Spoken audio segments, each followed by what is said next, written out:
take me on home to the asylum.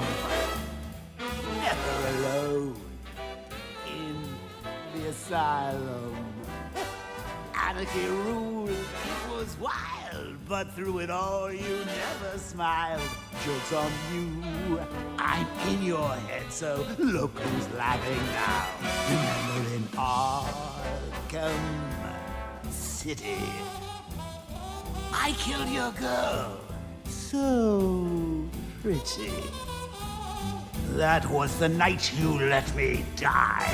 But when I looked you in the eye, that's when I knew we'd be together. Look who's laughing now. I'm stuck in your head and I'm laughing. Ah, I fill you with dread and I can't stop laughing. Your parents are dead and I can't stop laughing. What else can I do? Now I'm part of you. I am the clown, prince of crime. And we've had a hell of a time. You're part of me, I'm part of you. And now there's nothing left to do. I just can't wait till I'm in control. Who'll be laughing then? I drove you round the bend and I'm laughing.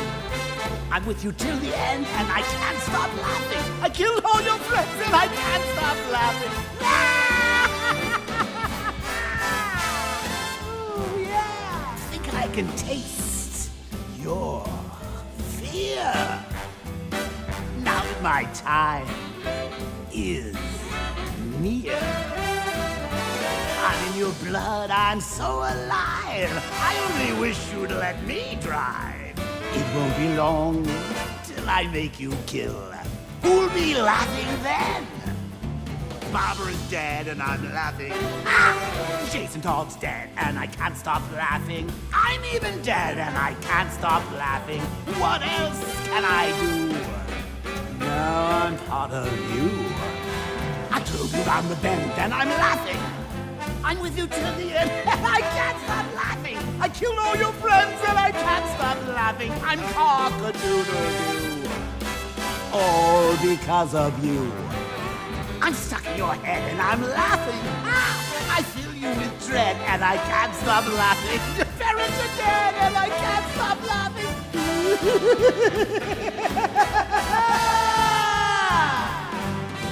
I'm stuck in your head and I'm laughing. I filled you with dread and I can't stop laughing. Your parents are dead and I can't stop laughing. What else can I do? Now I'm part of you.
Long have yearned for your tender caress. I'm vibing! To bind our fortunes. Damn what the stars That's are. most definitely what's up. Rend my heart open, then your love profess. A winding, weaving face. fate to which we both atone. You flee, Naughty. my dream come the morning. I'm vibing. Your scent, berries tart, lilac sweet. To dream of raven locks and twisted stormy, of violet eyes glistening as So you get nothing. the You wind. lose. I will follow into the storm to find your heart, its passion displaced by our ever-growing, hardening into stone. That's most definitely what's Amidst the cold to hold you in a heated embrace. Catch me outside, how about that? Flee, my dream come the morning. Your scent, berries tart, lilac sweet. To dream of raven locks and twisted stormy, of violet eyes glistening as you weep. I know not if fate would have us live as one, or if by love's blind chance we've been bound. The wish I whispered when it all began, did it forge a love you might never have found? You flee, my dream come the morning. Your scent, berries tart, lilac sweet. To dream of raven locks and twisted stormy, of violet eyes glistening as you weep.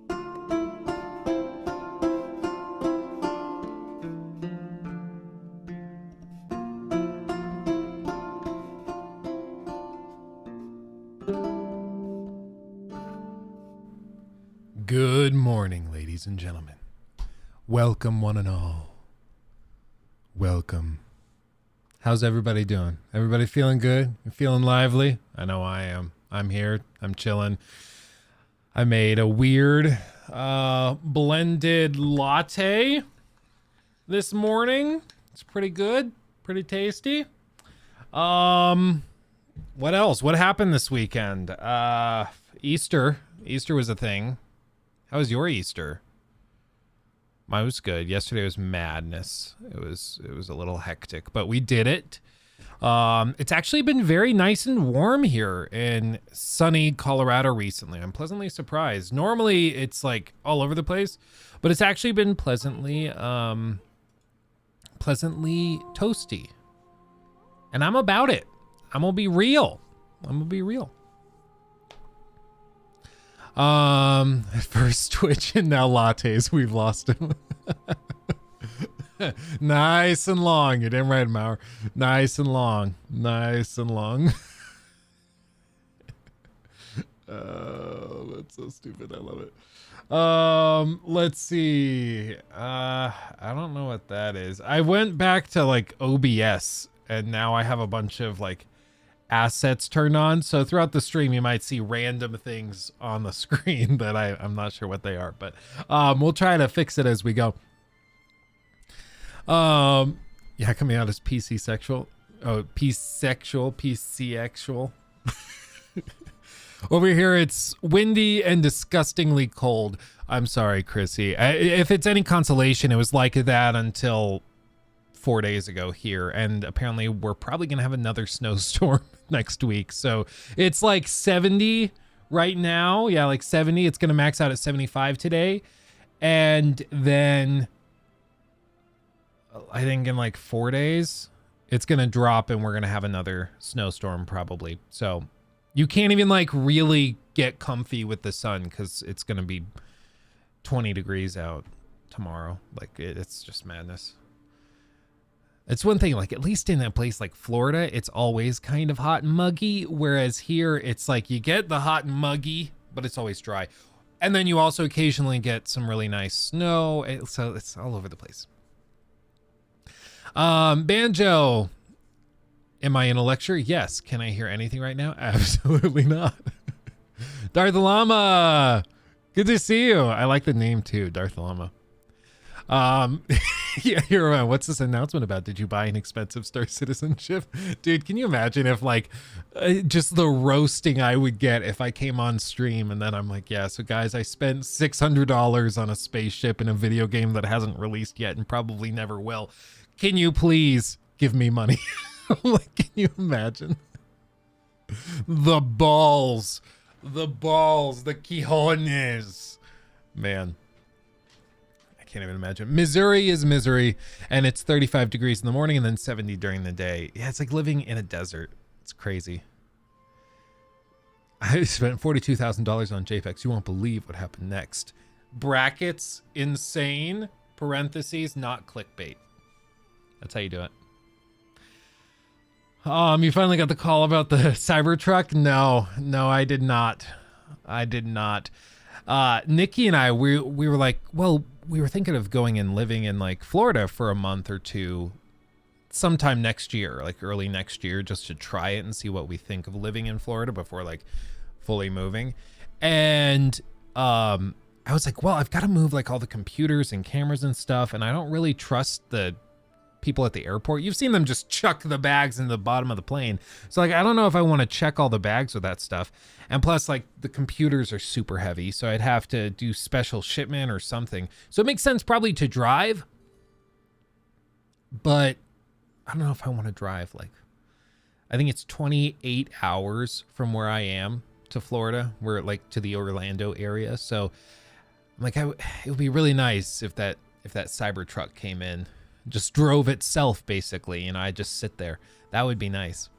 Guys, I spent 100K in Diablo Immortal. Yeah, I remember that. Did that guy ever try to like, I remember he said he was going to try to go to his bank and get his money back and like basically dispute all the charges and say that it was like his card was stolen to get all of his money back, which I'm pretty sure is illegal because I'm pretty sure that's fraud.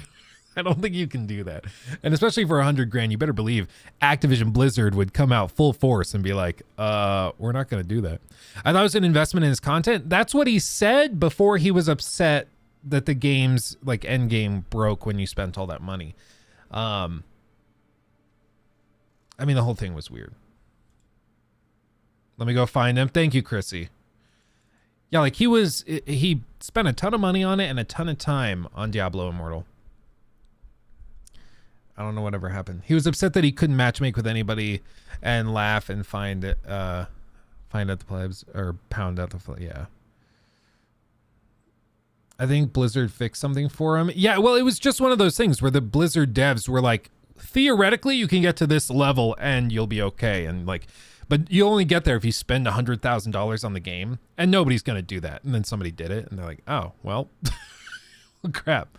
Check out our Airbnb called Art House Tampa. We're 3 minutes from Busch Gardens and 15 to 20 minutes from downtown. Oh, really? Art House Tampa.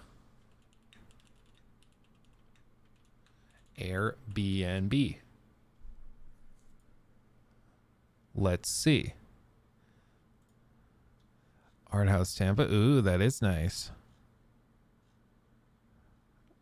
I do like that. That's very nice. And in the middle of Tampa. I like that.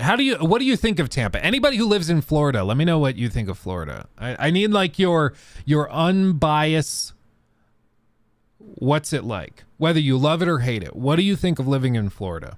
Because some people are pretty about it. Some people, a little less so. Tampa versus Orlando, if you have a preference, what do you think? Because it's easy for me, Lawless Swamp. It's easy for me to like look from the outside, but that's why we're thinking of going and spending like a month there so that we can actually see, you know, we can actually try it, because you don't know until you know. Like, I could tell you all of the stuff I know about Colorado, but little stuff like, oh, in the winter, all of the Californians that have moved in don't know how to drive in the snow. And so on the highways, like, there are accidents everywhere. Not because Coloradans don't know how to drive in the snow, but because Californians will like try to Tokyo drift around corners. It's bizarre. Live anywhere that's not in the USA.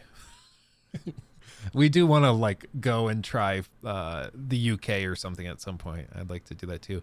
I live in Tampa Bay area. Love being able to get to Orlando 1 to 2 hours any day. That is really nice. Because what I've heard is like Orlando doesn't have a middle class. Orlando is either you're doing pretty well and you're benefiting from like the service industry, or you're working in the service industry. And so it's very, there's a stark difference basically.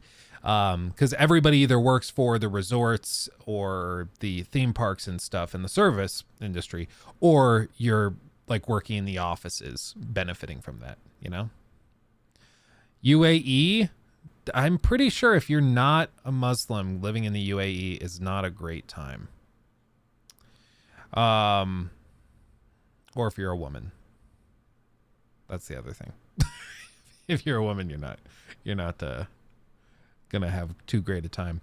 Florida is too hot, at least in the summer. Vacation there a lot because that's where you vacation if you live in Appalachia, if you're burnt out on Myrtle Beach. Just don't come to Brazil, seriously. New England, Scotland, dude, I want to go to Scotland so bad. Where in the UK would you like to go? I want to go like to the north. I want to go up towards Edinburgh. You know, I want to go up into the Highlands. I just find it all so beautiful up there. And it's quiet and reserved. Like seriously, we looked into it, and for us to like buy a house right now in Colorado, because it's so stupid expensive, it would literally be cheaper for us to just move and do like a 6-month stay in the UK through Airbnb for short-term rentals. Like it would be cheaper to do that than to try and buy a house here. That would be far less exciting. A great wee city, yeah.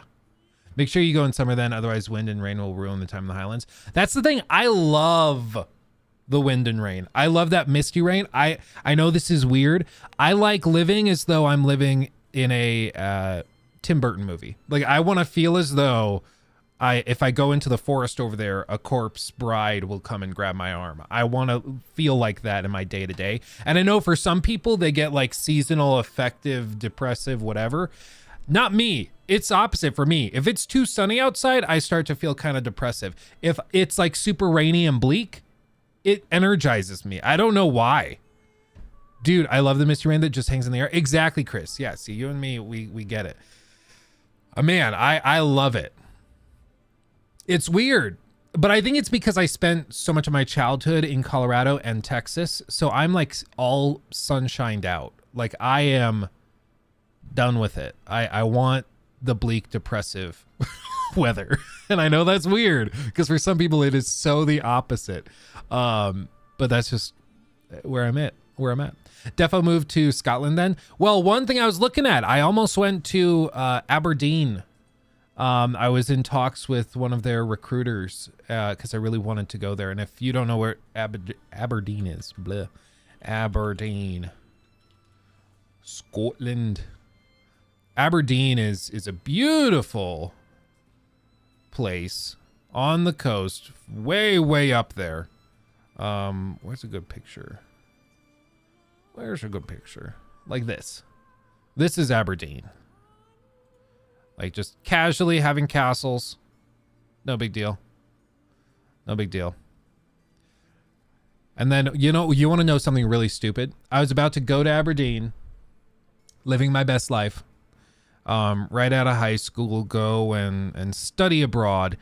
And then I was like, you know what? I'm going to be responsible. I'm going to go to a college in the state I live in to CU, Denver. And about a week before, my family went on the first vacation we'd ever gone on. And we went to San Diego.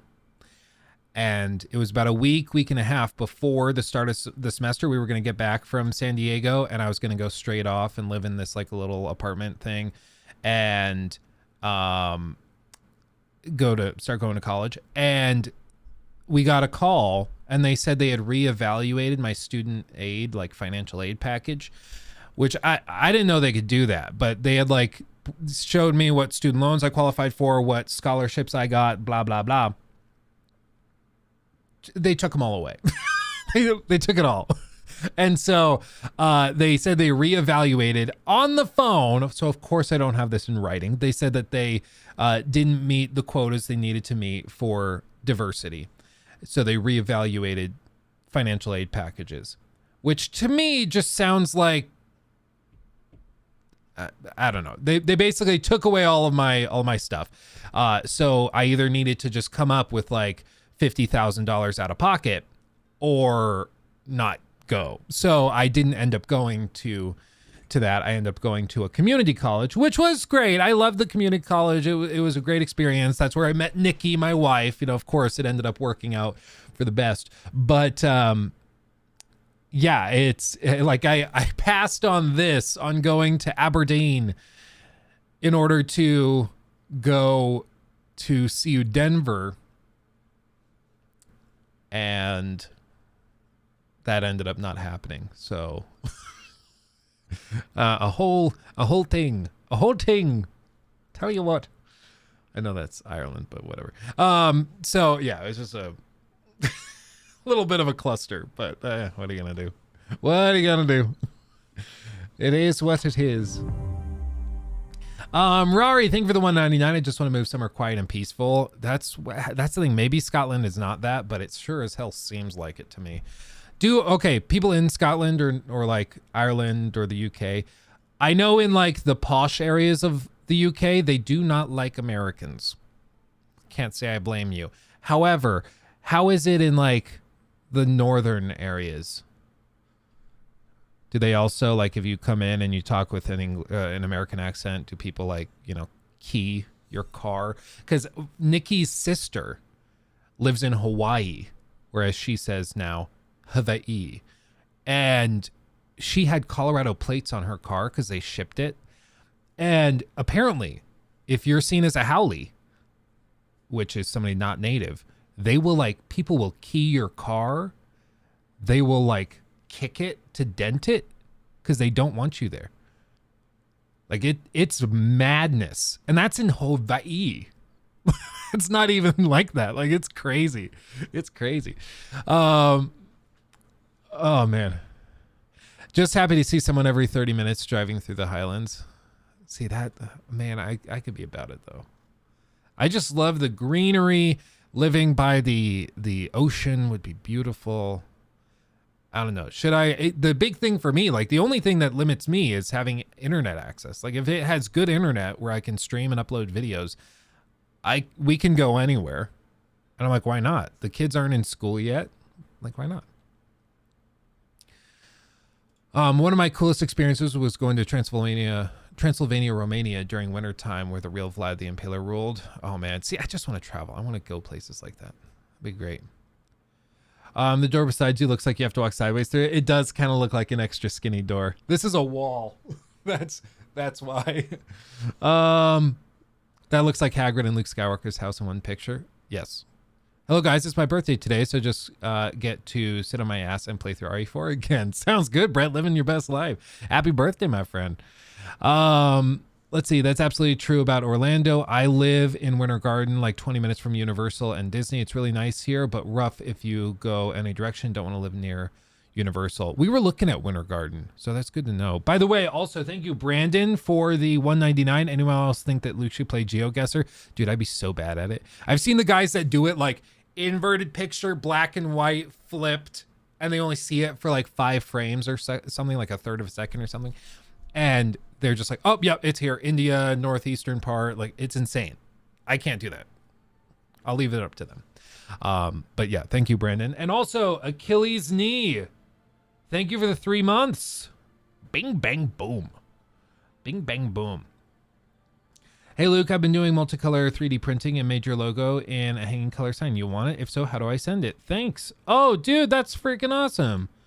Thank you. I appreciate you. Yeah, I do have a P.O. box if you want to send it.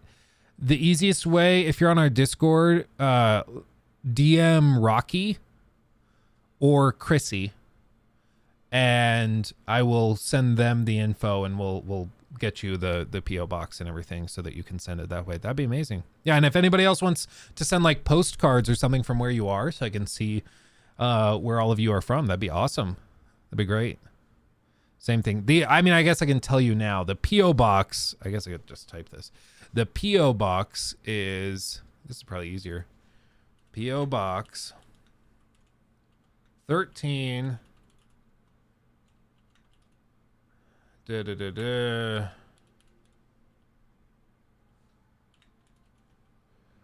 Box 13, Milliken, Colorado 80543, USA. If you send it there, I will get it. It's a tiny little post office in the middle of nowhere, but it's like way cheaper than the one in like in Foco or in Loveland. It's like stupid cheap comparatively, because I'm sure they have like nobody using their PO boxes, so why not? And if I only have to visit it like once a week, twice a month, like what's the big deal? Go to Prague, it's beautiful. Oh, I bet.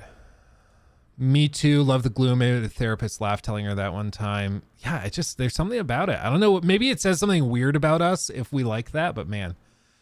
Me and my partner have constant debates about which is better, sunshine or cloud and rain. Yeah, for real. I don't know. Nikki, I think, doesn't quite get it. She gets like a little bummed out if it's rainy or snowy for multiple days in a row. Snow doesn't do anything for me other than inconvenience me, but rain actually recharges me. I love it. My wife and I went to Grand Lakes, Colorado for our 10th anniversary in June of 21. Almost want to move to Colorado because I hate overly hot weather. Colorado can be very, very nice. The thing is that it's super temperamental. It will just change constantly. Like the weather will go from snowy on Tuesday, and by Thursday it's 80 degrees outside. So you just never really know what's going to happen.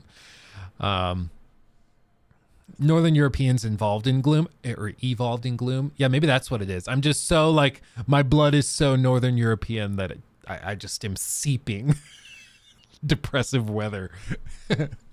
It's just in my blood. It's the same thing. Like also, like, I don't know about you guys. If you've been on a boat or like on the ocean, for some people, there's something deep in you that just loves the ocean. For me, it like feels weirdly, I don't even know how to describe it. It just feels right to be on the water. I don't know why. I can't really explain it, but it's like you get on a boat and you start rocking with the ocean and you just feel like, yeah, this is right. This is right. It's that same sort of feeling as when you get home from a long trip and you're like, I was just staying in a very fancy hotel or a very nice Airbnb or something. There's no reason that this should just make me feel way better because I was staying in a nice place, but there's just something about it being familiar that your body is just like, yes, I'm comfy now. And for me, it happens on the ocean. That's why I could see like eventually, like I've never been on a cruise or anything, but I think I'd like a cruise. I think that'd be fun. I can't stand the ocean, freaks me out. Nikki gets freaked out by it too. You may want to consider Brighton or other southern UK cities on the water. Yeah, Nikki visited Brighton when she went to the UK, and she really liked it. Brighton. She ran into a football team, and she was with a group of, college girls that went on the study abroad thing with them. And she said that they all just like swarmed the football team swarmed the girls and were like, oh, they're Americans, they're stupid, they'll be easy to get in bed. And it was like a little toxic. She was like, honestly, it was not a great experience. They were kind of horrible. But because they had British accents, all of the American girls that Nikki was with were like fawning over them and like, oh my God, they're so sophisticated. And they just have British accents. And then like, I think Nikki said she overheard one of them being like, American girls are the easiest. Like it was kind of toxic, honestly. But yeah, I've heard good things about Brighton. It's cute. It's pretty. Isn't it more of a vacation town? Dover. The one thing, can't you take a train across the English Channel? Isn't that a thing? Or am I just totally making that up? Like, don't they have a tunnel underneath? Or am I just totally making that up? Yes? See, that's badass. You could just freaking take a train. Question for anybody who's done it. How long is it? Like, how long does it take to go across the channel? I would have no idea. I live 20 minutes from Brighton. It's definitely a vacation town. You don't want to live there. Okay. Because, like, in Colorado, we have Estes Park, and Estes Park is a vacation town. It's, like, fun to visit, but if you had to live there, ooh, baby. 2 hours, ooh, baby. Ooh, baby. 40 minutes or so. Hour or two. Yeah, I guess it depends on where you start and where you hop out. I don't know. It'd be super cool. It'd be super cool. This just breaks my brain. This doesn't look like it should work. You know, right? Like huge buildings on top. That shouldn't work. That doesn't make sense. But that is cool. It's pretty. It's pretty. I don't know. I just look at, like, you know, some of the pictures of Scotland, and I'm just like, yeah, I want to go to there. Especially like this for me, this is my dream. Like, I want to live somewhere where if I walk for 10 minutes, you won't be able to find me through the fog. That's what I want. That's my life. Or I'll go live in a castle. I'll just find a castle somewhere and I'll start squatting in it. Like, how would you not want to go to there? Like, are you kidding me? Are you kidding me? I don't believe anybody who's like, yeah, I'm good. No, shut up. You're a liar. This looks beautiful. Other than the fact you guys drive on the wrong side of the road, I think it's pretty gorgeous. Oh, and all the old shops. Man. Yeah,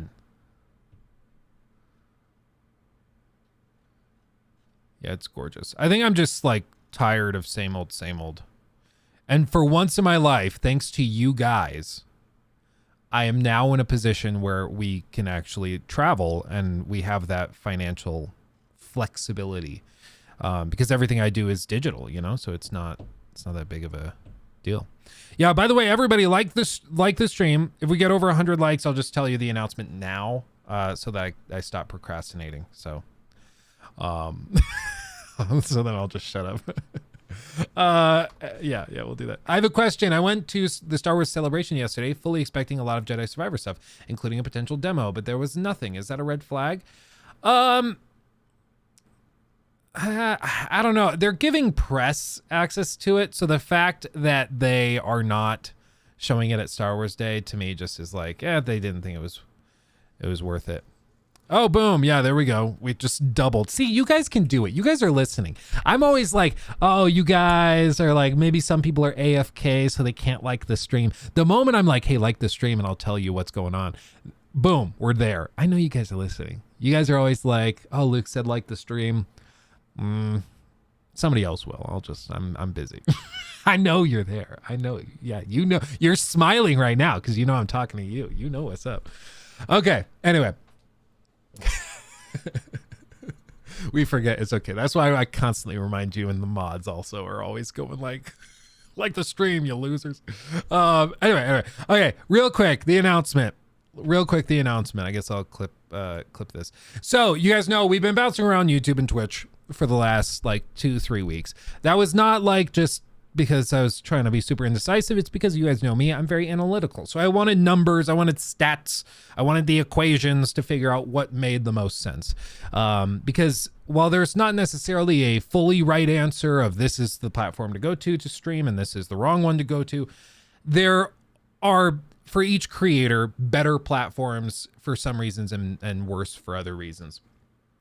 And over the last few weeks, we've been experimenting a lot and testing a lot of different little pieces of the puzzle, even down to like how easy it is for my editor, Jacob, to pull the stream VODs and recordings after the stream is over, and then comparing the quality of those VODs. You guys might have noticed in the stream clips over the last few weeks, all of the stream clips taken from the Twitch streams are way blurrier and are locked at 30 FPS. And that's because that's how Twitch does things. And that's just a little bitty, piece of the puzzle that makes the process it has more friction, on the Twitch side.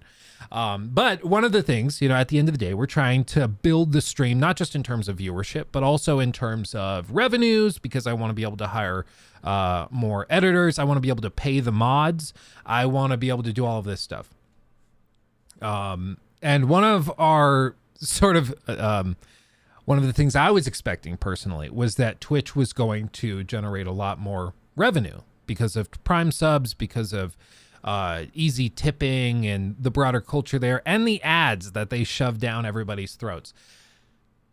Surprisingly, the ads generate far less revenue on Twitch, like by a lot, and they piss everybody off way more. So that's a ding. The Prime subs, while they were present, did not by any means make up the difference for what we would expect to see from the YouTube split differential. Because YouTube, if you're not familiar, on YouTube memberships and super chats, YouTube only takes 30%. The creator keeps 70%, whereas on Twitch it's 50-50 starting this summer for everybody once their contracts run out. So YouTube's generating more revenue. The VOD backup is way better for YouTube. The only thing really Twitch has going for it is better moderation and better chat. With Truffle TV, the plugin that Ludwig generated and created, a lot of the chat features can come to YouTube chat. You have to have the plugin installed on your browser, but other than that, it's not that big of a deal. And to put it simply, Twitch right now feels to everybody, even the multimillionaires that have 60,000 people in chat, Twitch for everybody feels like a sinking ship. And when a ship is sinking, it doesn't make a lot of sense to hop on board. So, we are staying on YouTube. We will not be moving. All of the streams will be staying here. Those late night streams we were doing on Twitch that were like for gameplay and just hanging out, we're still going to do those. It's possible we might be doing those just for members, or we might be doing those also for everybody to come in and just hang out, but they'll be unlisted after the fact. So it'll be one of those things you were either there or you weren't. But yeah, we will be staying on YouTube. So everybody can rest easy. Yeah, Twitch will be missed. Salute. Yes, salute. It's just, it wasn't making sense. It didn't make a lot of sense. And if it's not making sense, what are we doing? Like, it starts to feel like you're really trying to force things that are just not meant to work. Yeah, and just judging from this reaction, like from chat, I can see that a lot of you guys are excited about it, and that's good. That makes me happy, because I know a lot of people were kind of worried. A lot of people don't like Twitch for very good reason, and so I want to make sure all of you guys are aware that we were experimenting with stuff, and that's why, like, this whole time we wanted to make sure that if the move were to happen, it had to be significantly better than YouTube in terms of revenues, in terms of participation and excitement and energy in chat and stuff. And it just wasn't really there. It wasn't really there. I still like the moderation tools on Twitch. I still like the Twitch chat support, stuff like that. But frankly, on YouTube, it just makes more sense. Drinner, thank you for the 5. Yeah. I want to hear what the text to speech super says. Chatted $5. Why? Keep your ass on YouTube, plier. Oh, that's good. Those Twitch ads just piss me off. Yeah, well, and I mean, honestly, the thing with Twitch ads is that the ads a lot of the time are more gaming focused than on YouTube, so that's nice. But it's also the other piece of it is that they are test, where is it? The other piece is that, oh, did I break it? Oh, I broke it. Here, YouTube. Because you can't pause the stream, every time an ad pops up, it stops everything. It like screws up the whole thing. And so it ends up being super, super frustrated or super, super frustrating. Members, I'm trying to figure out why the members remembering, rejoining are not kicking off a little thing. Variations, no. I don't know. I'll keep messing with it. Thank you, Matt Lippy, for becoming a member, by the way. Appreciate you. Thank you. Welcome, welcome, welcome. And yeah, now memberships, by the way, in case you were not aware, members do get access to the critiques and stuff early. So, boom. How great is that? If you are a member, you get access to the members only streams and you get access to those videos early. And it's easier because I can just post a community post to all members. Whereas on Twitch, you can't really do that. So people now stop complaining and whining about YouTube, Twitch. Maybe. Maybe. Big maybe on that. Honestly, I would not be too sure.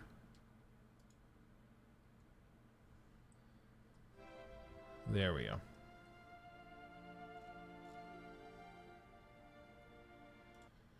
Okay. Rage versus Emil. Thank you also for becoming a member. Thank you. Alert box. Okay, so that is working. That's working. I think re-memberships or renewing memberships for some reason aren't working, so I'm not sure what that is. Just wait till Twitch gets rid of Prime subs. Dude, the day they do that, I think it's over. And honestly, I wouldn't be surprised if they do that. It's just, I get it. Twitch is very expensive to run. It's very difficult to run it. One thing you have to remember is one of the reasons YouTube can justify YouTube and all of the live streaming stuff they do is because they get information about you and from you based on the videos you're watching and everything else, all of your Google searches. And then they can sell ads from that using all of that info. Whereas Amazon kind of treats Twitch as its own little thing, its own vacuum. And then they're like, oh, this doesn't make money. And it doesn't make money for all of these reasons. You know, it's not as simple as just like, it should be that Twitch feeds Amazon a ton of extra info and stuff. And they've tried to do that, but they just haven't quite figured it out yet. So, you know. Members, general settings. Yeah, for some reason it doesn't.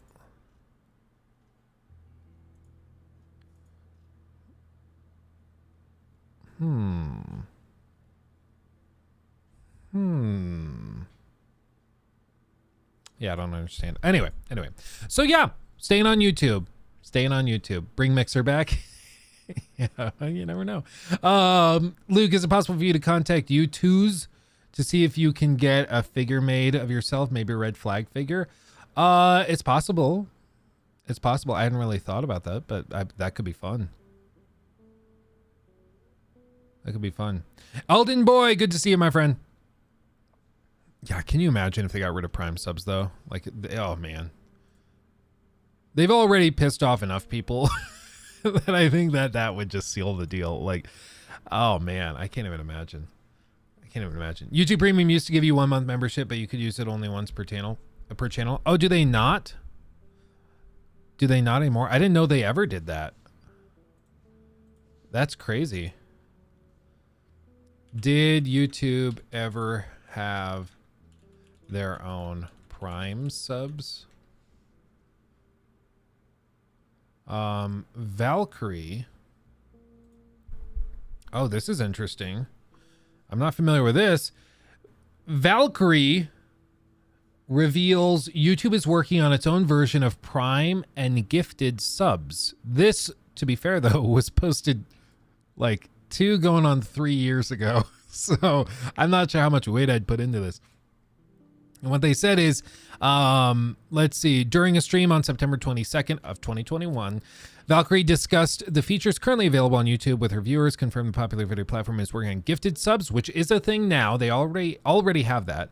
And Prime subs, saying we don't have Prime yet, but YouTube is working on gifted members and some sort of Prime that's not a Prime. It's not that useful of information, I'll be real. Okay, well, I mean, if they're making their own version of Prime subs, I'm down. That's awesome. That's great. I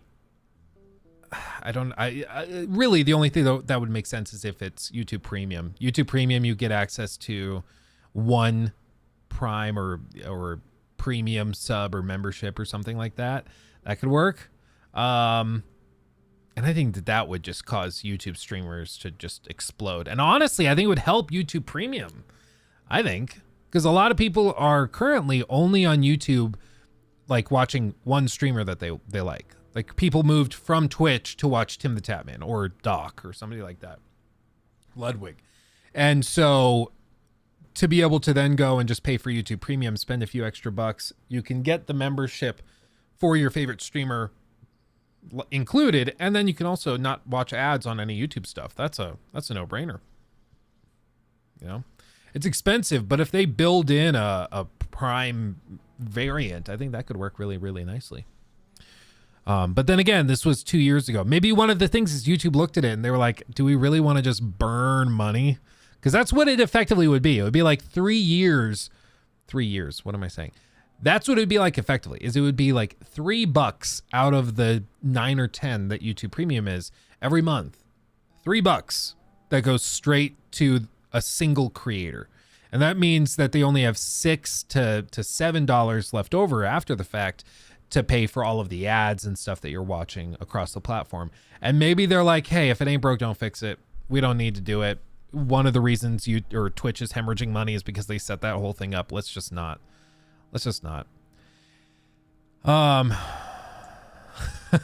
You're my favorite streamer. My boyfriend tells me I have a problem. La la la la. Yeah, well, I mean, it's okay. I'm very flattered. Thank you. I appreciate you being here. And that's wonderful.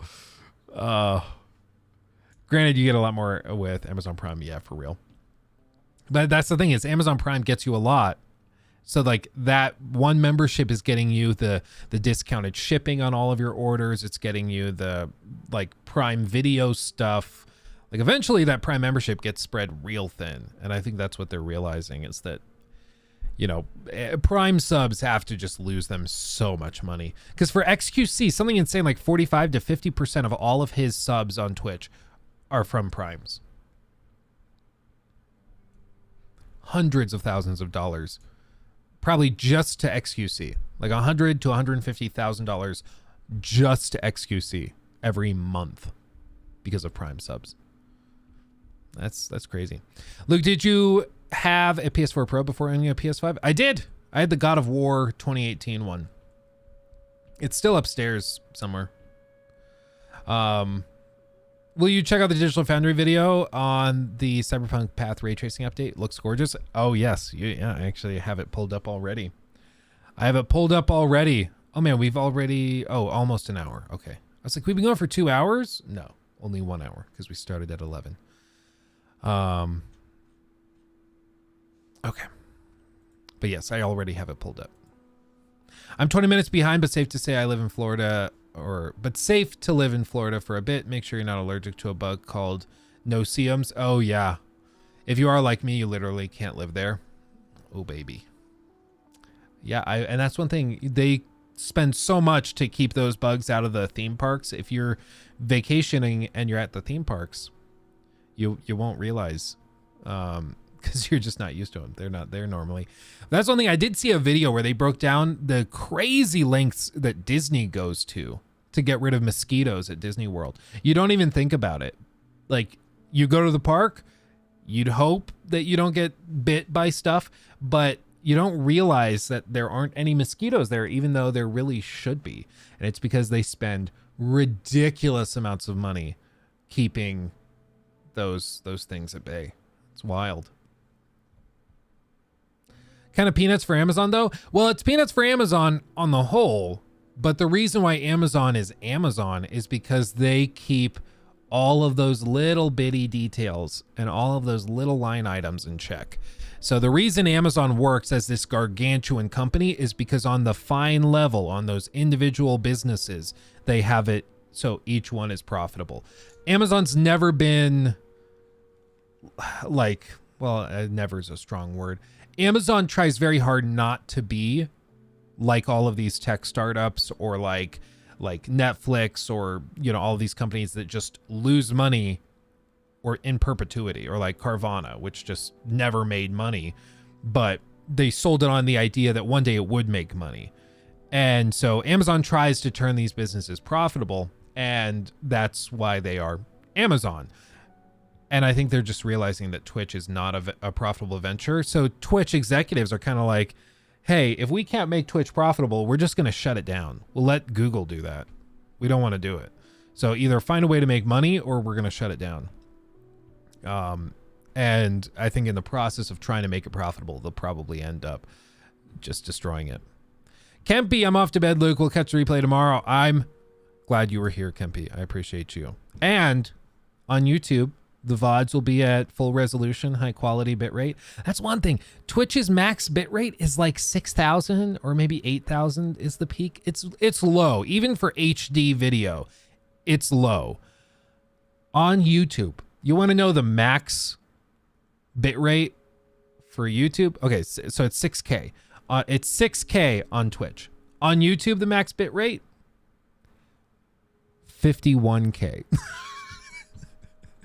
It's ridiculous. And YouTube just got AV1 streaming too. It's insane. Yes, AV1 streaming. I've actually thought of getting either that Intel GPU or one of the 40 series cards for the streaming PC just to be able to do the AV1 stuff. Who the hell needs 51K? That's like 4K 60 at the max bit rate. Like that is the ridiculously gorgeous stream. That one looks outrageously good.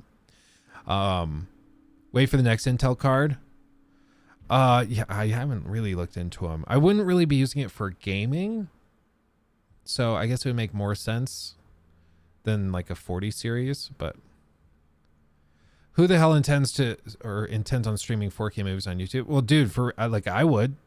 If I had that capability and I could crank out 4K 60 for these streams, why the hell not? For you, it would show up on your screen about 10 seconds after I do it here live. So very, very low latency, all things considered. And it'll be 4K. So on a big TV, it looks crystal clear. And for the VODs, it makes cropping, it makes turning it into TikToks, all sorts of stuff very, very easy. Watch Epoch Vox's vids on it. Lots of cool stuff there. Oh yeah, dude, that guy's crazy. That guy's crazy. I go to a lot of his stuff for like streaming advice and mic setups and reviews and stuff. It's pretty crazy. Amazon can lose lots of money though, since their developer services like AWS brings in billions of dollars of profit. But yeah, they can't justify losing money for so long for market share.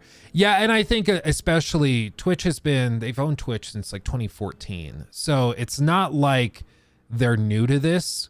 They've had it going for almost a decade, and it's still, as far as anybody is aware, it's still losing money.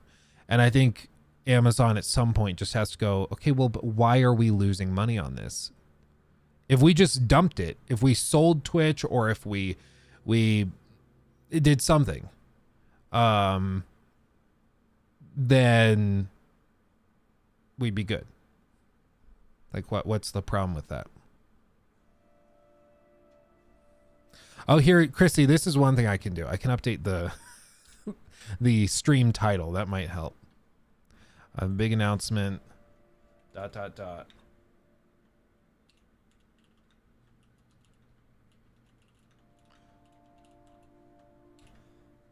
There we go. There we go. It's updated now. Can't be. Thank you for becoming a member. Appreciate you. Thank you. Let's see. Well, so Brandon, my understanding is that they keep insisting that they're not losing money. They insist that Twitch is profitable, which might be true. I like, it might be that Twitch is profitable in a vacuum when you factor in like Prime subs, but when you factor in Prime subs, all of a sudden it becomes not profitable. I don't know. It's also, you got to think about the accounting side of it too, because one of the things that's going on is Twitch benefits from being owned by Amazon, so they save all the money on the cloud infrastructure and the servers because they get it at cost from Amazon, from Daddy. But on the accounting side for AWS, they can't just write that off. You know, they are losing out on profit because that server infrastructure is being taken up by Twitch. So it makes their utilization higher. It makes all of that stuff look better, but it greatly affects their bottom line because that's that server infrastructure they could be making money on, but instead they're just like breaking even basically. So for Twitch is like, yeah, we have low server costs. But for AWS on the other side of the balance sheet, AWS is like, yeah, we're over here, we're losing the money, but over here we're benefiting from the lower costs because there's no such thing as free money. Like eventually you have to account for it somewhere on the balance sheet, somewhere in the equation of the company's value. And that's why like Twitch in a vacuum, if you looked at just Twitch's books, Twitch could be profitable. But when you look at the broader costs of AWS's costs and Twitch's, all of a sudden it stops making sense and it becomes more broken. So yeah. Twitch will always be better because of the emotes. Chat is the reason I watch Twitch. A lot of the time their best part, if you look at a streamer like Forsen, his Twitch is what's entertaining. Yeah, for a lot of people, they love the chat. I like Twitch chat a lot, especially for huge streamers. It starts to break down like that. But you know, right now at least our streams are smaller. Our streams are more intimate. That's most definitely what's up. And as a result, we benefit from being able to type out actual messages and communicate with each other. But you know, one day if we end up having, you know, thousands of people in here at a time, it does start to get crazy enough that it does just devolve into emotes going crazy. But as for right now, we're doing good. We're happy. We'll cross that bridge when we come to it. What kind of improvements would you like to see as a streamer on YouTube? For one, better support for like Chatterino and bots like that, apps like that. So third-party support for chat integrations. Better emote support, huge. Native support on the website for like, you know, whatever it is, 7Z and all of those emote packages. Better support for those natively. If they could add better moderation tools, that would be a huge help. So that would be key, I think. And like those are the big things, honestly. Those are the big things. It's chat and it's moderation tools. So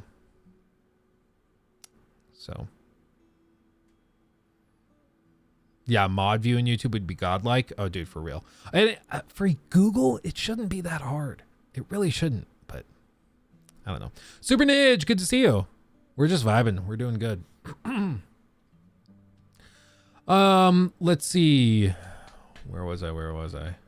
Yeah, you had over 2K on Hogwarts stream yet? Well, yeah, tight. When Hogwarts came out, the streams for that whole week, we had over 1,000 each day.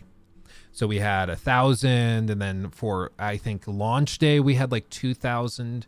I think we had like 2,400 on the day we did the review roundup. So that was crazy. Yeah.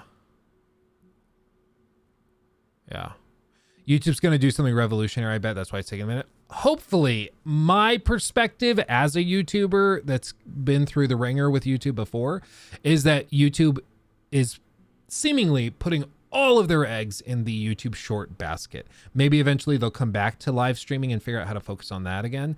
But for for right now, it seems that all of their effort is going into shorts, which honestly is not a bad idea because shorts have crazy discoverability and honestly are going head to head with TikTok pretty well. I've talked to a lot of people who actually have said that they prefer YouTube shorts over TikTok. So who's the biggest YouTube streamer besides Speed? Yeah, I think it's Speed and then maybe, I don't know, maybe Ludwig, followed by Tim and then Doc. And I really don't know. I don't know. Speed just came out of nowhere. But doing well.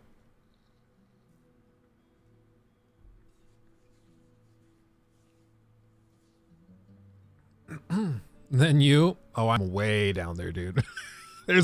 There are many streamers way bigger than my stream. As a YouTuber, I'm pretty good. The streaming thing is still relatively new, so I'm still figuring out how to do this whole thing. It's still pretty weird to me. Let's see. Brett, all of our stuff is made with the Adobe suite, so Premiere and After Effects, stuff like that.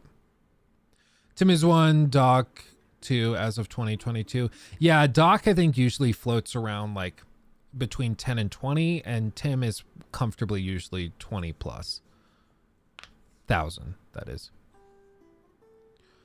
Not sure if he's one of the biggest, but Pyro Cynical is one of the few streamers I watch on here along with you. His stuff is awesome. Oh, well, there you go.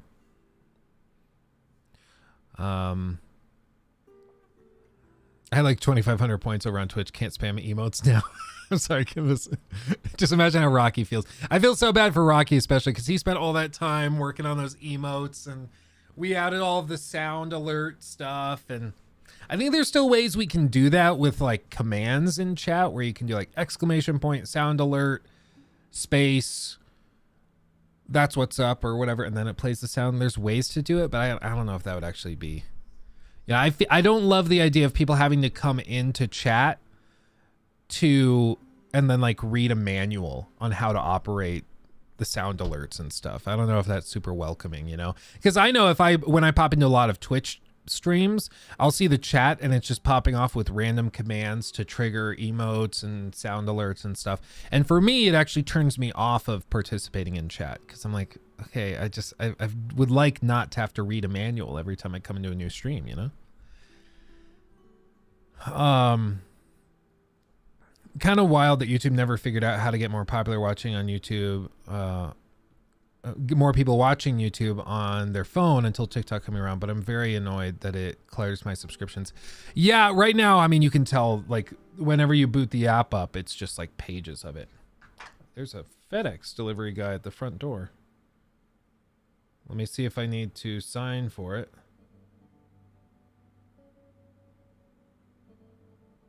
I don't actually know what that is.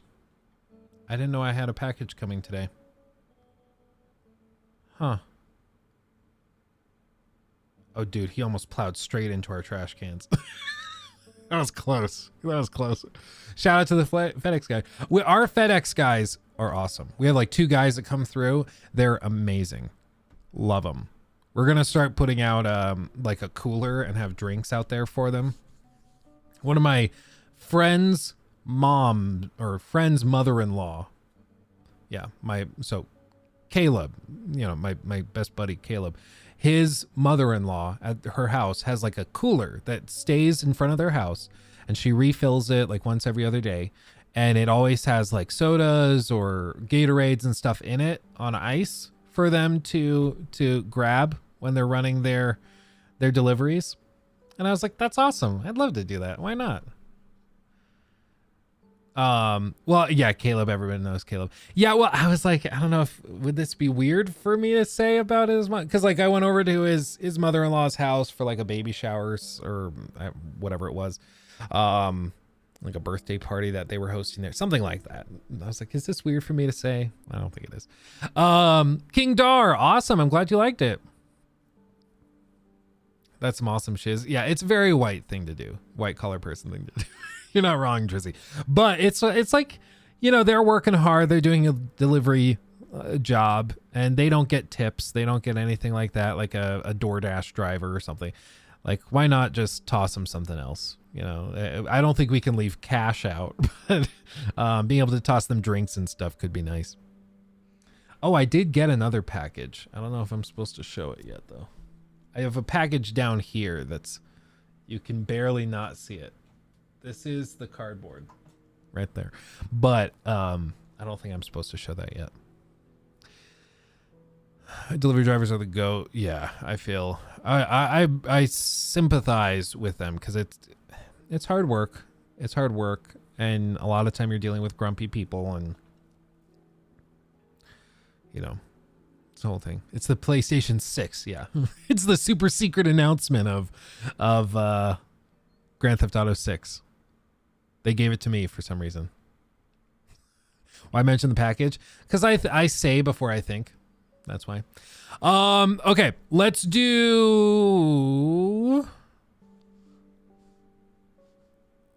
Oh, I gotta swap my mouse. That's why.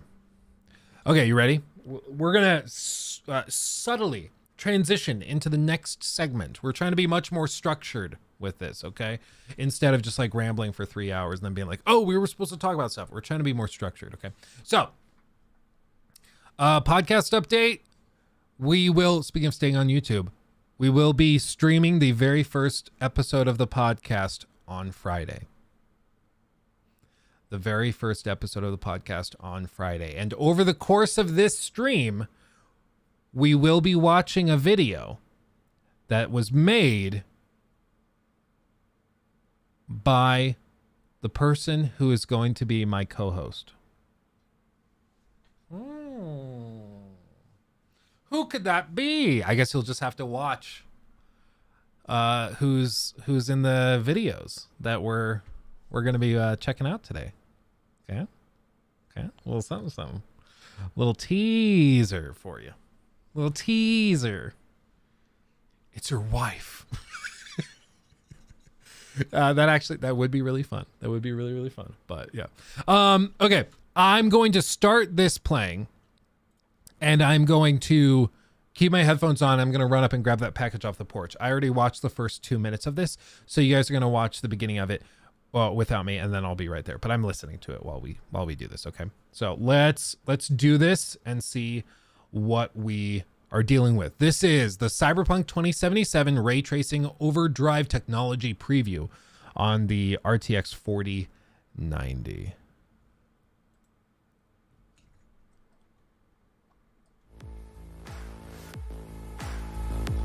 This looks outrageous.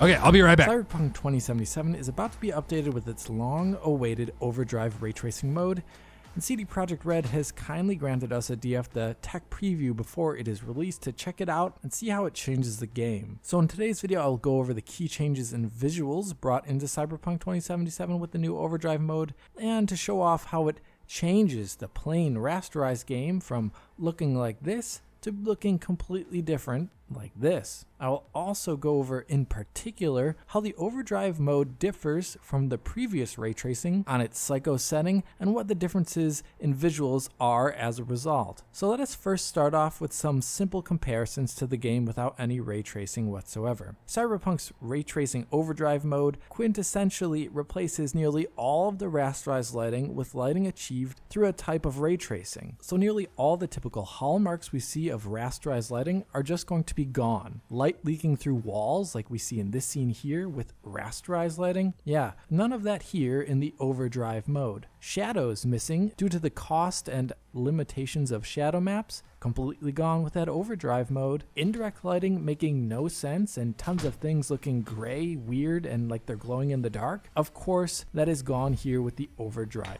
Dude, it looks so much better. I'm glad I ran up to check because that was a super secret package. I'm not allowed to show yet. So I'm glad we didn't open it. Okay. Jacob, for the clip, I think we just start like here instead of with me not here for the first 2 minutes. I can already see the comments coming in. Luke wasn't even here for the whole intro to the video. What the hell? So we'll start the stream clip here. So, I mean, Cyberpunk already looked really good. especially with ray tracing, like this is one of those cool things. It's like my favorite thing about new games and new generations of hardware is that you'll go from the game like not looking bad. You looked really good and you're like, I don't know how they would improve this. Honestly, it looks really good. And then they drop updates like this, which we're going to look at, this overdrive ray tracing, which calculates every light beam in the scene. And you don't realize just how bad the rasterized render looked until you see the side-by-sides. Like, it's ridiculous. It's ridiculous. Just look at this stuff. Mode. All of these typical rasterization issues and more that can be found throughout almost. And like the realistic bloom, you can see here like the light on the backside, especially of the garbage can. You can tell that it's subtle, but my goodness, it makes a difference. This is one of those moments where like, okay, I don't know. I think one person who has said this is in the chat right now. Okay, so I'm not trying to like attack you or trigger you or be mean, okay? But I did see somebody say that ray tracing is a scam, which, no offense, okay, offense, is like one of the stupidest things I've ever heard. For one, I don't think you know what the word scam means, because that's like a deceptive fraud. It's something where you know you're lying to somebody and you're selling them snake oil and you do it anyways, right? So for me to say this is a scam is just like super stupid. And as you can see, there is a quantifiable difference. Now, if the argument is, hey, it's less useful than like maybe if they were to put all this effort into AI, you know, all of the tech and stuff into AI. Okay, but that's a different argument. If you're just going to say, hey, I think it would be more useful in this other space, like that's okay, that's one thing. But to say it's a scam is just ridiculous. It's just outrageous. Yeah, and this is a free update, okay? They're not even charging like $5 for this. This is something like PlayStation would sell you for $10.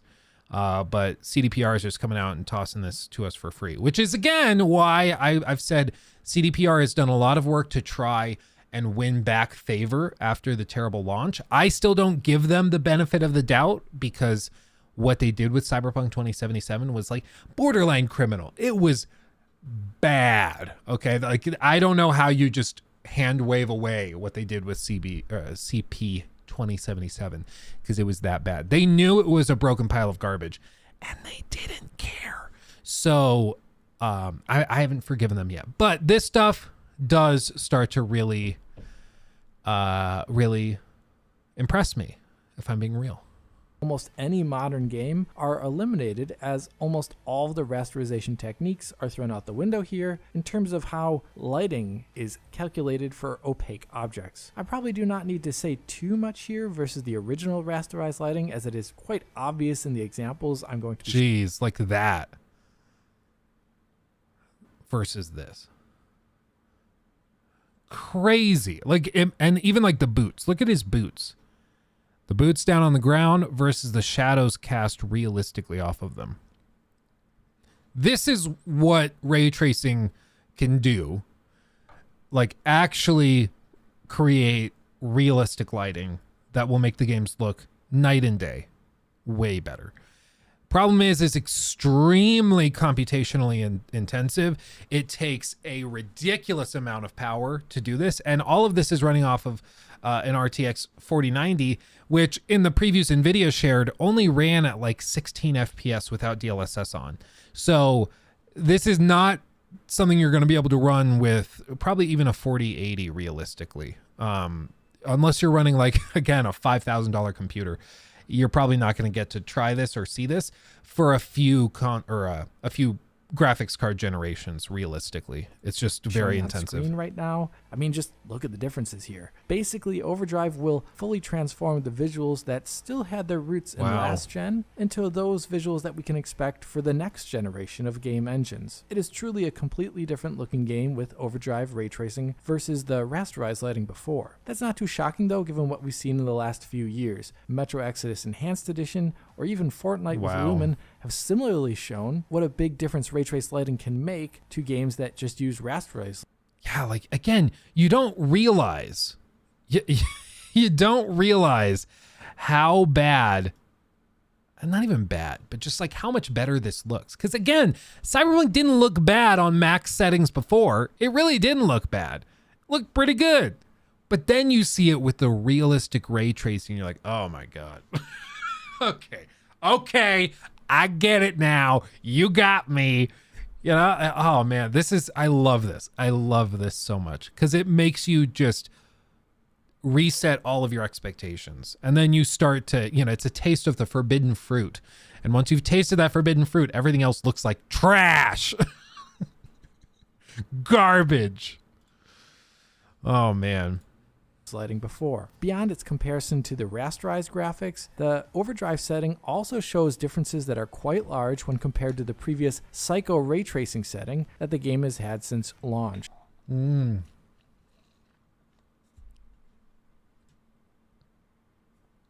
Always look in the boots. The boots hold the answer. You can see the difference. Delicate boots. Man. Ooh, baby.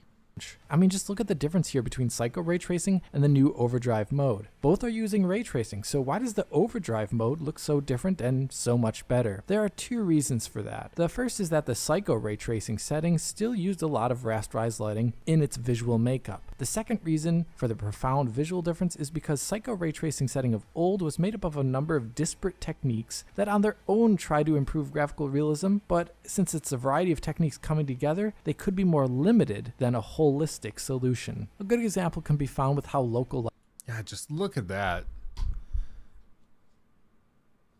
Wow. lighting is done with the Psycho Ray Tracing setting. All local lights that were not Yeah, and even just, this was with Psycho Ray Tracing. Remember we tested that when I got the 4090? We like put it through its paces to see what it was like. And you don't even realize, like, these shadows aren't cast on this. Even on Psycho Ray Tracing, they just wouldn't cast shadows on certain objects. It's like when I tried the ray tracing on the Witcher 3 update, next gen update. And that like still looked pretty good, but it didn't cast shadows on like tree trunks. It didn't cast shadows on all sorts of stuff. And now, like, with these universal overdrive ray tracing, comparisons, you see just what it looks like when everything is ray traced. I'm waiting to see, like, when's the boot going to drop? Are there any downsides other than it being extremely heavy? neon in the environment were just done with rasterization. It was just that their shadows could be ray traced. The nature of that technique meant that many lights were still non-shadow casting, like we see here. Another big issue with the Psycho Ray Tracing setting was that indirect lighting was still done with rasterized lighting, in the form of image-based lighting probes. There was a limited... When are consoles getting this? Realistically, I'm just going to be real with you. I don't see this coming to consoles this generation. Maybe not even, like... I don't think we'd even see this necessarily on a PlayStation 5 Pro. Because it's just so heavy. I mean, again, like, this thing runs like ass without DLSS and all this other stuff turned on a 4090. And do you, like, the 4090 is a $1,500 graphics card. Unless the PS5 Pro is like $1,000 or $1,500, I don't see how they could reasonably compete with this.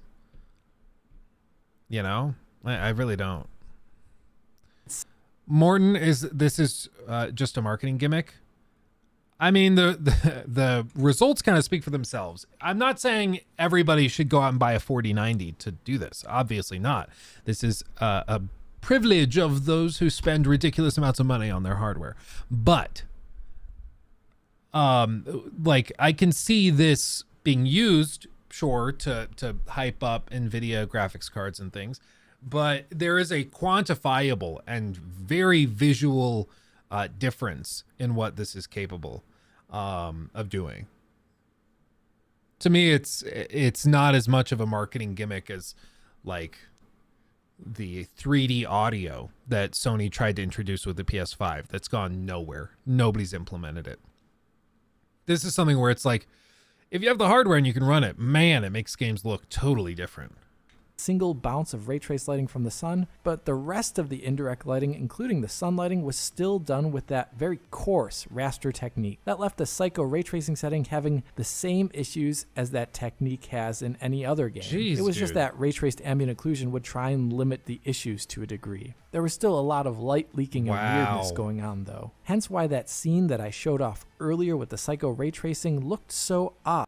3D audio is great. So I've tried 3D audio stuff, okay? And you guys know me. I'm a wee bit of an audiophile. I have a good amount of very nice audio equipment that I like to experiment with. I don't tend to talk about it much in videos because frankly, in my experimentation, whenever I talk about audio stuff in videos, people skip through it because I can see when people skip through the video at different points. And whenever I talk about audio stuff, people tend to skip through it because I think most people just generally don't care, or they don't have the nicer audio stuff. So they're like, what's the point of listening to you ramble about it? That being said, I have not heard an implementation of 3D audio that was so much better than what they've accomplished with some other means and systems that, like, I really just don't see the necessity. Treble Champ super chatted $6. Thank you, Treble. 17 cents. We have to remember this is a bolt-on to an existing engine. We engines include RTPT from the ground up. It won't have to raster, then add this on top. That's true. That's true. I mean, we are looking at something that was tacked on to a game that released almost going on 3 years ago. So you're right. It's not like they built this rendering pipeline for this exclusively. And maybe one day if we have consoles that can do that, we'll see engines like that. Naughty Dog throwing something like that out. Brandon Reyes You never super know. chatted $9.99. Thank you, my friend. Moving into my own place, my girls soon, and will be a spare room, and it feels like I'm transcending into a real man now that I will have a room meant just for gaming. Yeah, oh man, it's a special feeling. You got to deck it out, get the man cave going. You get the cooler in the background where you have all of your Red Bull and beers and stuff. Yeah, it's a good feeling. It's a good feeling. For me, I don't really do the beers anymore. I do the Cayman Jack margaritas. Ooh, man, they're good. But congrats. That's exciting. That's awesome.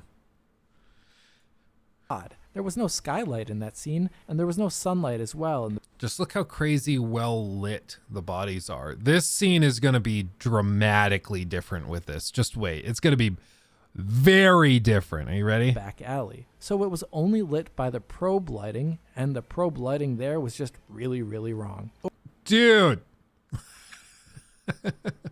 Again, you just don't realize how bad the rasterized lighting looks until you actually see that. And I mean, I think especially Cyberpunk is a game that's a great use or is a great option for using like overdrive ray tracing or the real true ray tracing for all light sources, because there's so many layers. You know, in this case, there's a walkway above them. So the game is trying to render it with the skybox lighting, but that doesn't work because they're being covered by this walkway. So it doesn't look right to our eyes, even though it's just trying to do its best. So this is a great game to showcase these capabilities. And again, like, I mean, it's not even a conspiracy theory. I think there is a very good reason to believe that Sony, or rather NVIDIA, has thrown a lot of money at CDPR to get this working so that they can show off what the crazy ray tracing stuff can do. But I don't even find that to be a controversial thing. Like, of course, NVIDIA wants a game to show off what their hardware is capable of. Why not? You know? Let's see. What about the spotlight in the middle? Yeah, I don't think these are actual light emitting objects in the game. Whether rasterized or not, I think that they're just there. I don't remember these things being used to actually cast light. I think they're just objects, set dressing. They should emit light, but I don't think they're actually built to emit light. I don't think they have lights inside. Let's see. People love to eat up Sony's marketing. Tempest Audio is no different from other 3D audio engines we've had for literally decades. Yeah, honestly, Sony's slowly becoming the Apple of the gaming industry, and not necessarily in a good way, in a lot of bad ways, because they're really good at a couple of like key marketing gimmicks and making things look really cool and showcasing, getting people excited, but that's not always directly tied with the overall performance. Like with the PSVR 2, PSVR 2 apparently has performed significantly below their expectations. They've shipped like a little over 250,000 units in the first month or so of it being released, and in the first 3 months they were hoping to ship over 2 million units. So they significantly are missing their targets. And that 2 million number was apparently revised from their original goal. So like the PSVR 2 got a lot of hype. And as I've said before, it's a really, really impressive device. It has amazing features. I'm sure it's an amazing piece of hardware and tech. However, in a difficult financial time like we're in now, it just doesn't make sense to spend $550 on a headset with games that largely are already available on other headsets, and that you still need a $500 console, $550 console, because they raised the price, to run. It just doesn't really make sense for most people. I get it. Some people are really into it and love it, but it just doesn't make sense as a product. Just like, hold on, this is a total diatribe. I'm sorry. This is like a total tangent, but it's related to the PSVR 2 thing. And I want to show you this because it's going to be one of the stupidest things ever when you see it. This is like so dumb. Okay, hold on. Where's the pictures of it? Here, this is a render. So Apple is working on their own VR headset, right? We've known this for a little while. They've been working on it for years. Apparently it's close. They're looking at announcing it probably at the WWDC thing in June. And one of the things we've seen are renders based on leaks and different information. But one of the things that's pretty much confirmed at this point is that it's going to be a VR AR headset that also requires a separate battery pack to use. And these are the renders of it. Like they literally are going to have the headset, and then they want you to have a wire connected to it to a satchel held battery pack that you hold on over your shoulder while using the headset. Like, this is going to be one of the stupidest things ever. Like, this is so dumb. And apparently even Apple is like kind of expecting it to not do super hot. They're like, we just want to get it out there, get some feedback, and then try to fix it in future generations. But like, this is outrageous. This is so dumb. So dumb. Especially in the age of like the Oculus Quest 2. It's unbelievable that they would approve this. But apparently this is like pretty well confirmed that it's going to have a separate battery pack. This isn't like, we don't know for sure if this is exactly what it's going to look like because they haven't entered mass production yet, probably to avoid extra leaks, but it's pretty much confirmed that it's going to have a separate battery pack on the side. And this is just one of those things where like, it's a product in search of a market or a solution in search of a problem. And when you develop hardware like that, it's like the thing we talked about the other day, the Sony Vita alternative they're working on, where apparently Sony is going to have a follow-up to the Vita that is a like handheld device, but it can only use remote play. It cannot even use PlayStation Now. So you're going to have this and then stream from your console at home or in the living room, wherever you are, and then play off of that. So like, again, in the age of xCloud, it's just a laughably horrible device. Like, it doesn't make any damn sense at all. It's baffling. It really is. But it's because, again, it's a solution in search of a problem. They created a piece of hardware and nobody really wants it or needs it, but they did it. And now they're like, well, like, what are you going to do?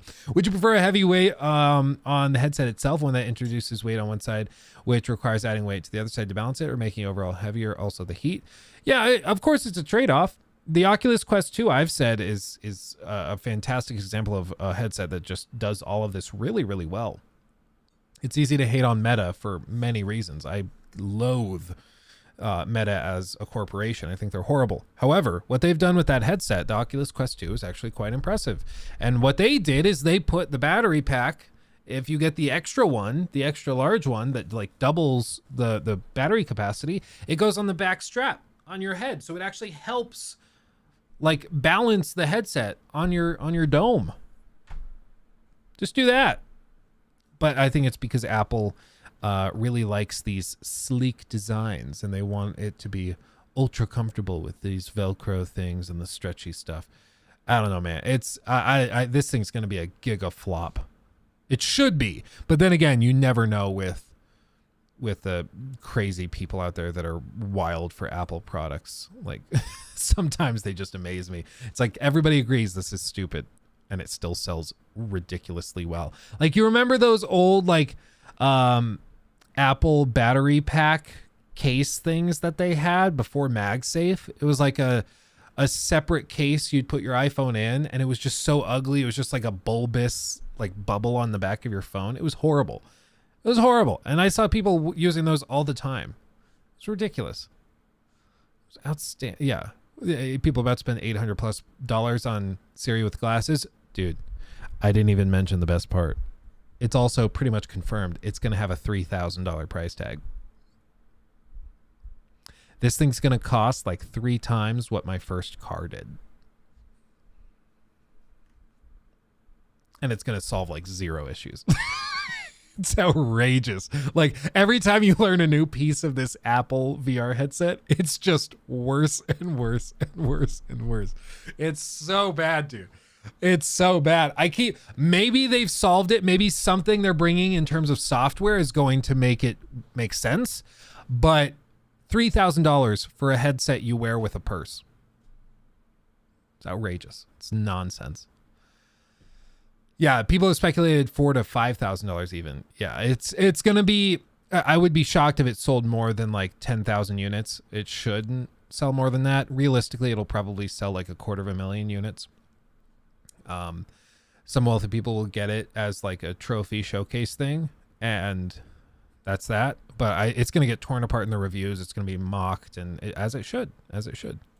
Overdrive ray tracing takes a different approach altogether. Instead of a bunch of disparate techniques, it does nearly all the lighting in 2 passes that work in a principally different way. So first you have the direct lighting, that is things from like artificial lights, neon signs, the sky, and instead of rasterized lights combining with diffused ray traced emissives here, these aspects are now handled through RTX DI, which does both specular and diffuse direct lighting. And instead of ray traced ambient occlusion, ray traced reflections, and those rasterized image-based lighting probes that I talked about earlier for indirect lighting, all those things are superseded and replaced by a restir GI pass, which handles bounce lighting not just from the sun like before, but every single light and illuminated surface in the game. This means nearly all of the game's direct lighting now and indirect lighting is done through ray tracing. And in many ways, like a pure path tracer would, where each point you see in the world is the sum of multiple paths of bounced light. Due to these paths being traced multiple times, it produces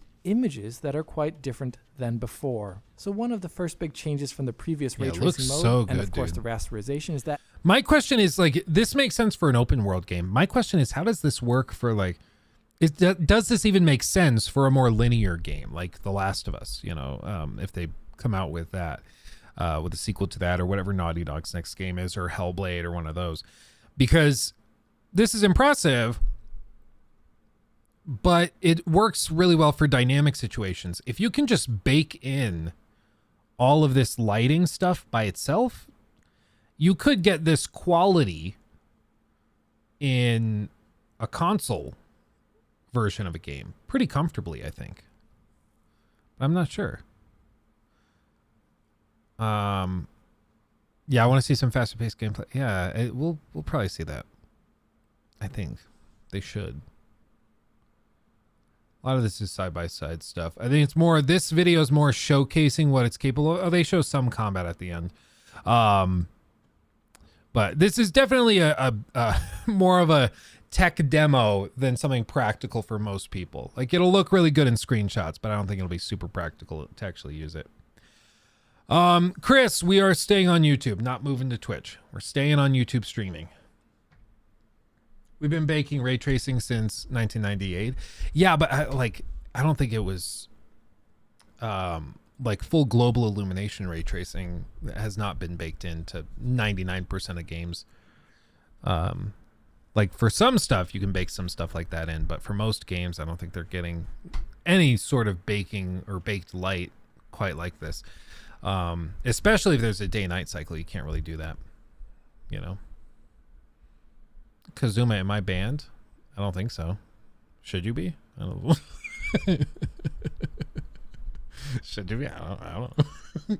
That every light emitting thing in the world now. Also, just as I'm going to turn on the AC unit because it's getting really hot in here. So just like forgive the light in the background. Okay, sorry.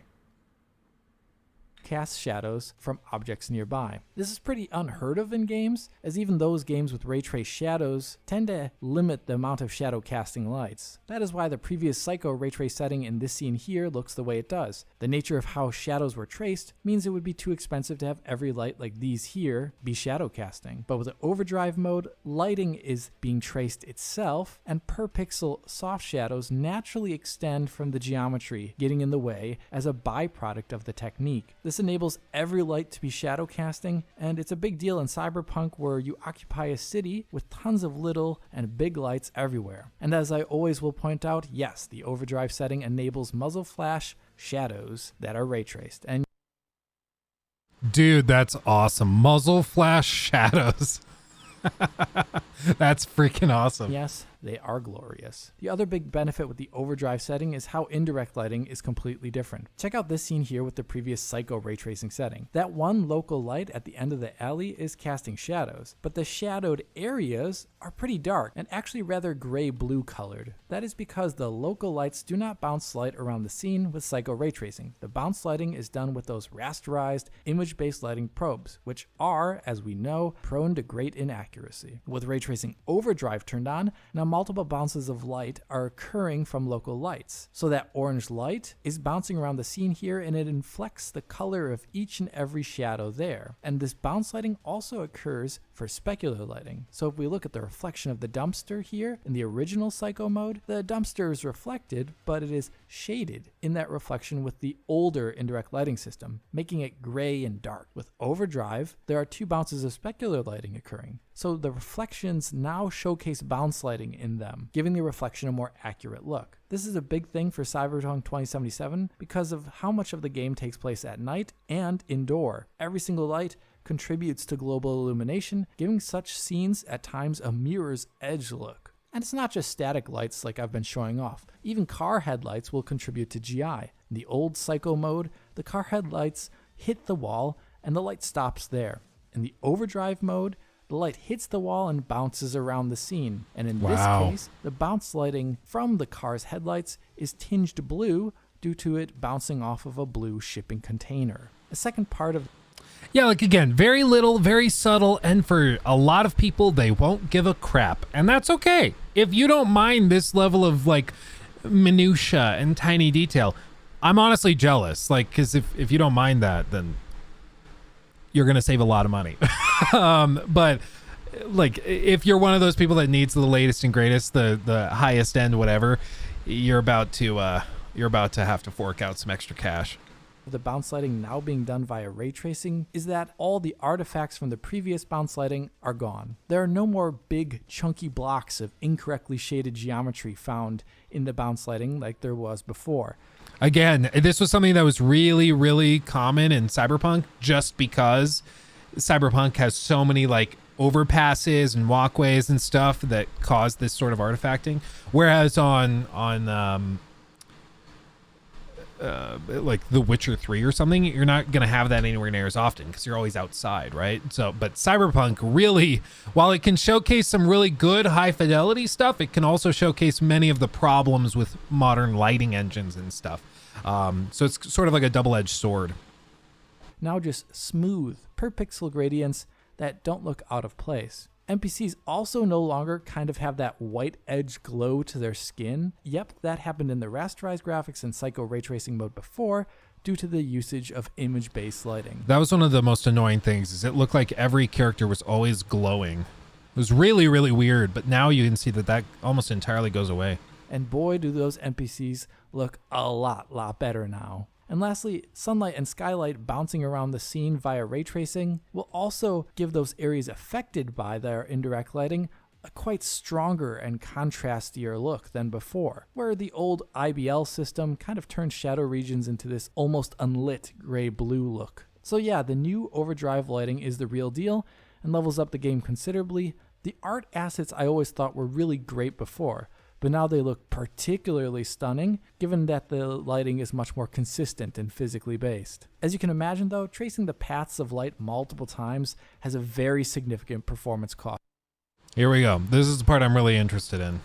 How bad does it hurt performance?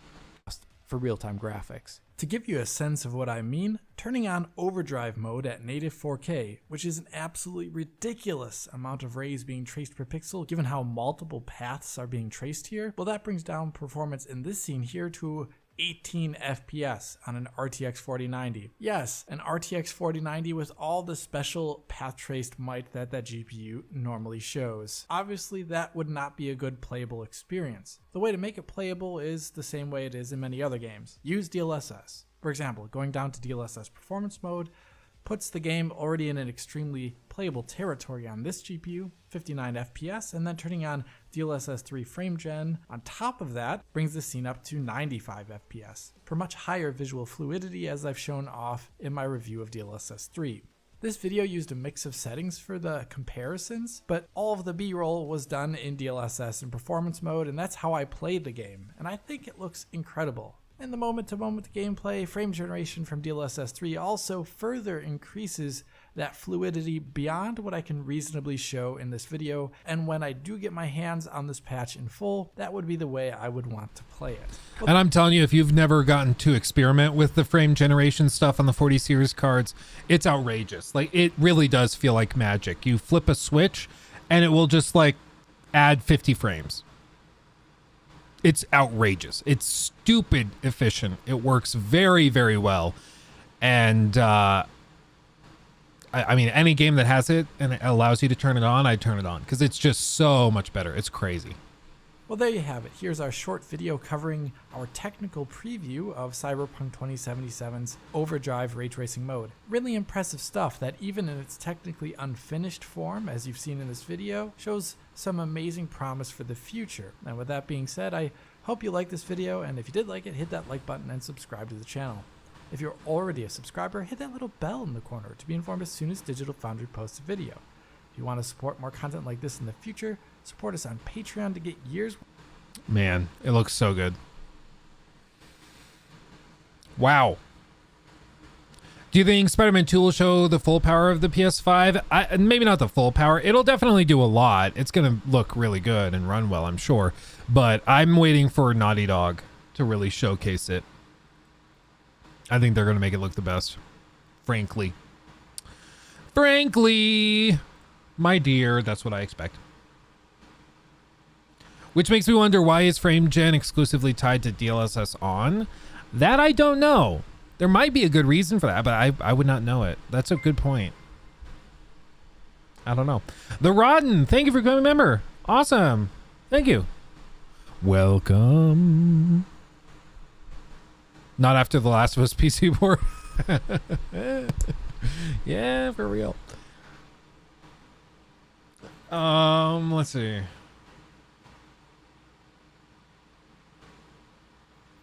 You think that looks great? I think Miles looks better. Hold on.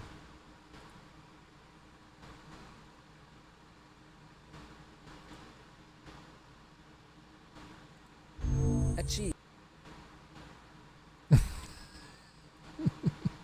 You troll. As I checked it first. Let's see.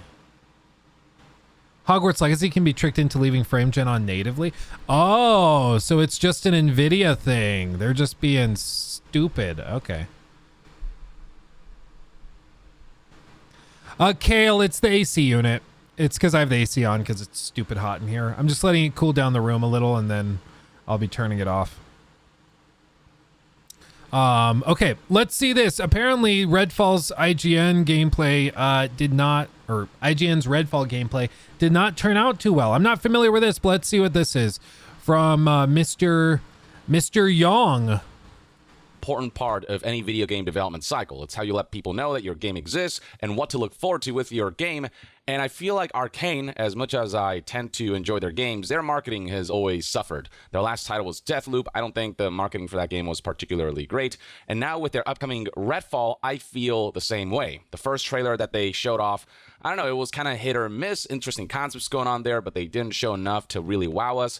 And then there was a whole situation where they confirmed that the game will be online only. But recently, they did allow media to play the game, and those impressions, fortunately, have been more positive. Here is a basic summary from Okami Games. The bullet list includes things like strong single-player experience, Arcane's best gunplay yet, many comparisons to Far Cry, great level design that's very immersive, still has Arcane CNA, working to remove always online requirement, a big plus, no in-game store or microtransactions, so on and so forth. For my part, I'm not fully sold on the game yet, but it has potential. The idea of essentially what is a cooperative hero shooter style gameplay, but with more of an open world single player experience a la Far Cry, where you get to hunt down vampires and combine powers to that end. It could be fun. I don't know. I have to get my hands on it. But what doesn't help is a recent gameplay that Arcane released through IGN First, which is this feature that IGN hosts where they get exclusive access to a game and promote it heavily. And Redfall happens to be the next big featured game for IGN First, except if you look at the likes to dislikes ratio, you'll see a whopping 5.7 thousand dislikes versus only 1.1 thousand. I don't think I've seen this because I don't remember seeing gameplay that I was like cringing at. I don't know. Let's see. Likes. So what exactly went wrong? Well, what gameplay IGN showed here is pretty awful. When it comes to marketing, I think there is a spectrum of like, you can go too far and show gameplay that is really exaggerated and artificial looking, or that is just clearly fake, whose graphics and gameplay are spruced up and are not representative of the final game.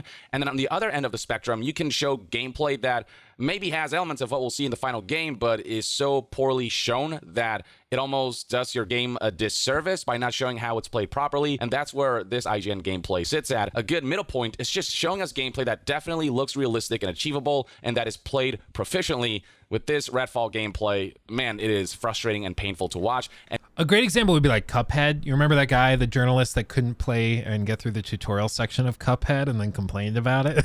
Then got roasted. So that can be a problem. I would actually go so far as to say sometimes having somebody that's too good at a game can actually hurt the showcase too. Because like if you have a game such as I don't know, maybe even let's just take an example like Elden Ring. If you have somebody that's really good at Elden Ring or FromSoft style games, they can come in and they can just clean up. Just clean up. You know, and they make it look easy. They come in. And so people's impression will be, okay, so the combat's really easy, but it's not. That's actually something that happened with Hogwarts Legacy. You remember they showcased Hogwarts Legacy's combat and people saw it and saw that the guy was like juggling people, quickly countering and then breaking spells or breaking shields and things. And people thought, okay, so the combat's going to be really easy and button mashy. But it was because the guy playing the game had been playing it every day for like 3 years because he worked on the team. And once players got their hands on it, they're like, oh, it actually takes a good amount of effort to get to that level. It's not actually that easy. So sometimes it can actually also hurt a game to have somebody that's too good at the game showcasing it because they can make it look too easy, which is, you know, interesting. Sonic Frontiers also suffered from a bad IGN First. I'm sensing a pattern. Yeah, you guys mentioned the pile of garbage behind Yong. What it reminds me of is actually the good old background of, hold on, Boogie setup gets a little, I don't know, it's better now. It looks like it's better now. But for years, let me see if I can find a story time or something. Oh, I know what it is. Like Boogie back in the day, his setup got really cluttered because he had all of his collectibles behind him.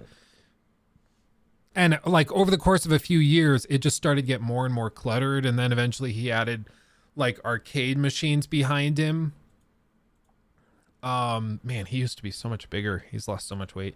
But he, like, this background just steadily got more and more crowded as time went on. And to be fair, I have had the same exact issue because since moving into this space, I've added like a Hogwarts Castle and the Lego Titanic and a bunch of other collectible stuff. And I actually one of you guys, you might not be in chat, but one of you guys, one of you viewers watched, were watching a stream one day, and I was like, hey, I've got to get rid of some old collectibles and like collector's edition packages and stuff I have. If you want it, just reach out to me and like, if you pay the shipping, I'll ship it to you.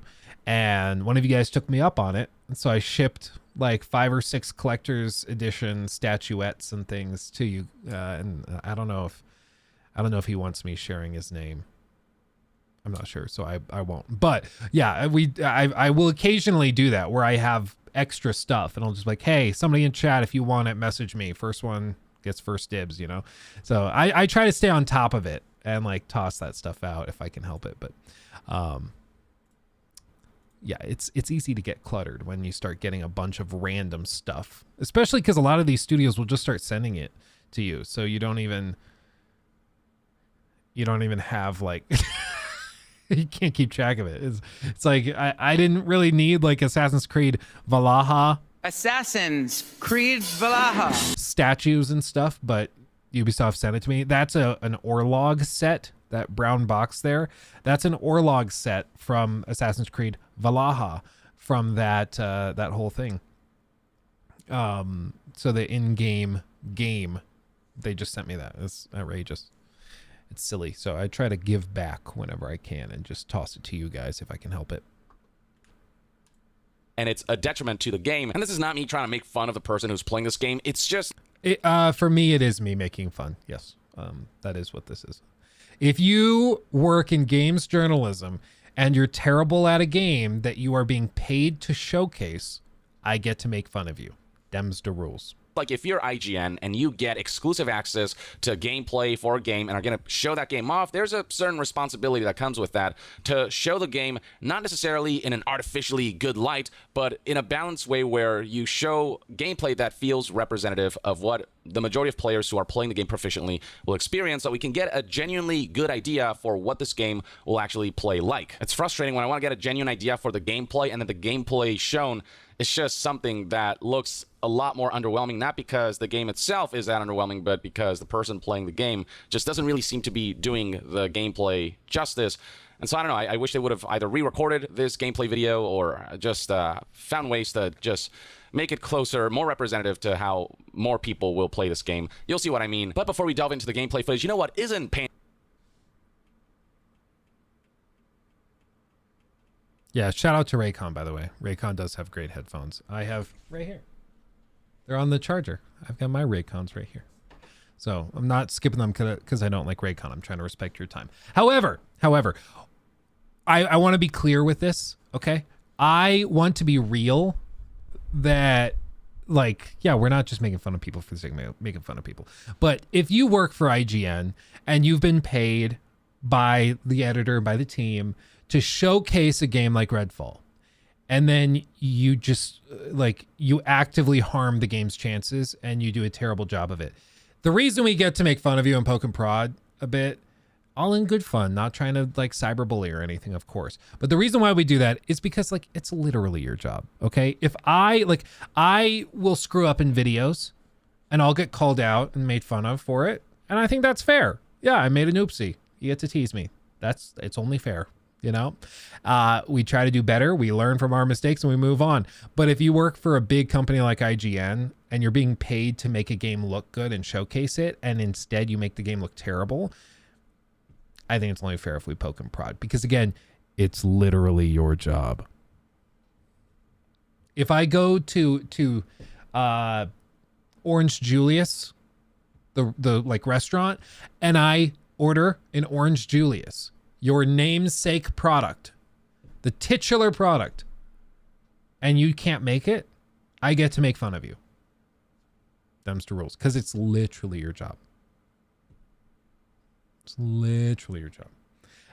Is that a specific example? Yes, because I did go to Orange Julius, ordered an Orange Julius, and they gave me a bucket of ice and water, and she forgot to put in the orange concentrate stuff. And vanilla. It was like a water slushy. I try not to go Karen mode if I can help it. But man, I was close. You don't mess with me and my Orange Julius. I love a good Orange Julius. I will crime for one if I have to. And oh my God, that pissed me off. You don't mess with it. She was high. You never know. I mean, you're making an Orange Julius and you don't put the orange in? I was like, how did you get through training and not realize that? Like, again, zero sympathy. I get to make fun of you because that's literally your job. WTF is Orange Julius. It's like, so it's usually ice and orange concentrate. So like, you could use actual oranges, but usually just an orange concentrate is more effective. A little bit of vanilla and then like a milk, and then you blend it all together and it is delicious. It is delicious. So good. So good. My goodness. Stefan, thank you for the 5 months. Did I miss anything important? What's the announcement? Also glad you're not moving to Twitch. YouTube is miles better. Thank you, my friend. That is the announcement. We are not moving to Twitch. We've been experimenting for a couple weeks, but no, we are sticking to YouTube. We're chilling here with all of you guys. We're very, very happy to be chilling. Yeah, Molly, Karen Stevens TV. Dude, the only other time I can think of that I went like a little Karen mode was we were at Universal Studios. We had gotten a reservation at one of their nicer restaurants and we sat there. And what the thing that was crazy is we were in 2 groups, our whole party, because it was like a family sort of vacation. The adults, like the grandparents, sat at this table over here. And then we younger people sat over here on a big table. And we younger people were using our like prepaid meal pass thing. So we got, you swipe the little member or whatever card and you have the built-in meal. Difference is apparently because of that, there's like a built-in tip of like 15% or 18%, whatever it is, that comes with that prepaid meal. So the waiter doesn't have to serve you well or anything. He will be guaranteed his tip because it's part of the meal plan. So he doesn't care. But the grandparents, they're paying cash. So he has to take care of them to get a good tip. And I kid you not, they got their meal a full hour before we got ours. And when they brought it out, it was all cold. Most of the orders were wrong. It was horrible. And I was like, this is like an expensive meal. This is like, it's probably $30-40 a person. This is not a cheap, like grab a hot dog at the theme park. This is like a nice meal at a good restaurant. And side by side, he didn't know we were together, but side by side, one group gets treated like trash. And then the other group gets treated very well, gets their stuff. He was constantly checking on them, refilling their drinks, bringing them their stuff right as it was ready. And then for our table, he just like, whatever. It's horrible. So I went a little Karen mode on him because eventually I was like, I called over the waiter because he was at that table. And I was like, we have been waiting for an hour. We haven't eaten all day. Is the food ready? He's like, yeah, it's almost up. I was like, are you sure? Are you sure? And he's like, yeah, no, we're trying to do it. And then like after they finally brought it out and it was cold and like I think one of the kids had to send their food back because it was like really wrong. They're like gluten free and they brought out just like a bagel or something. Like it brought out something laughably wrong. And I sent it back and I told the guy, I was like, you realize like we're together. If you keep this up, like they're not going to tip you at all. Like you realize we're together. You can't treat both tables like garbage. Just because you think you have a guaranteed tip over here, you don't need to try. And then all of a sudden, he got the order right. And then he brings the food out right after that. Then he started paying attention. It was so bad, dude. I've never felt more like a Karen. But in that moment, I was like, dude, this is the most clear and concise example of somebody that really does not care. They're just doing it for the quick tip. And if you're not going to, or if they're guaranteed the tip, they're going to treat you like garbage. I was like, dude, if I was like had any power, you'd be gone. Like if you worked for me, I would have fired you 10 minutes ago. Like what is happening? What is happening? It was so bad. It was so bad. Treble, thank you for the $4.99. Is it true servers in the US don't have a base salary and only get tips. In the UK, there's base pay and tips on top. I think it's different state by state. Where I live, people get an hourly wage, and then they make tips on top of that. And so it just kind of depends. I think in some states and some places, they can be paid basically nothing and they only work for tips. In my experience, the only places that do that tend to be nicer. But I'm sure in some places, like, you know, especially in the South where pay is way lower, I wouldn't be surprised if there's stuff like that. But where I'm at, the only restaurants that have systems kind of like that, they might pay you like $3 an hour. And then you work for tips, but it's at like the Melting Pot, or it's at like a very nice, like Elway's in Denver. Like it's a very nice restaurant where servers are probably making 6 figures or thereabouts because of the crazy tips. So you never know. Everyone has to make minimum wage, minimum after tips. They just don't want to because they know they make more from tips. Yeah.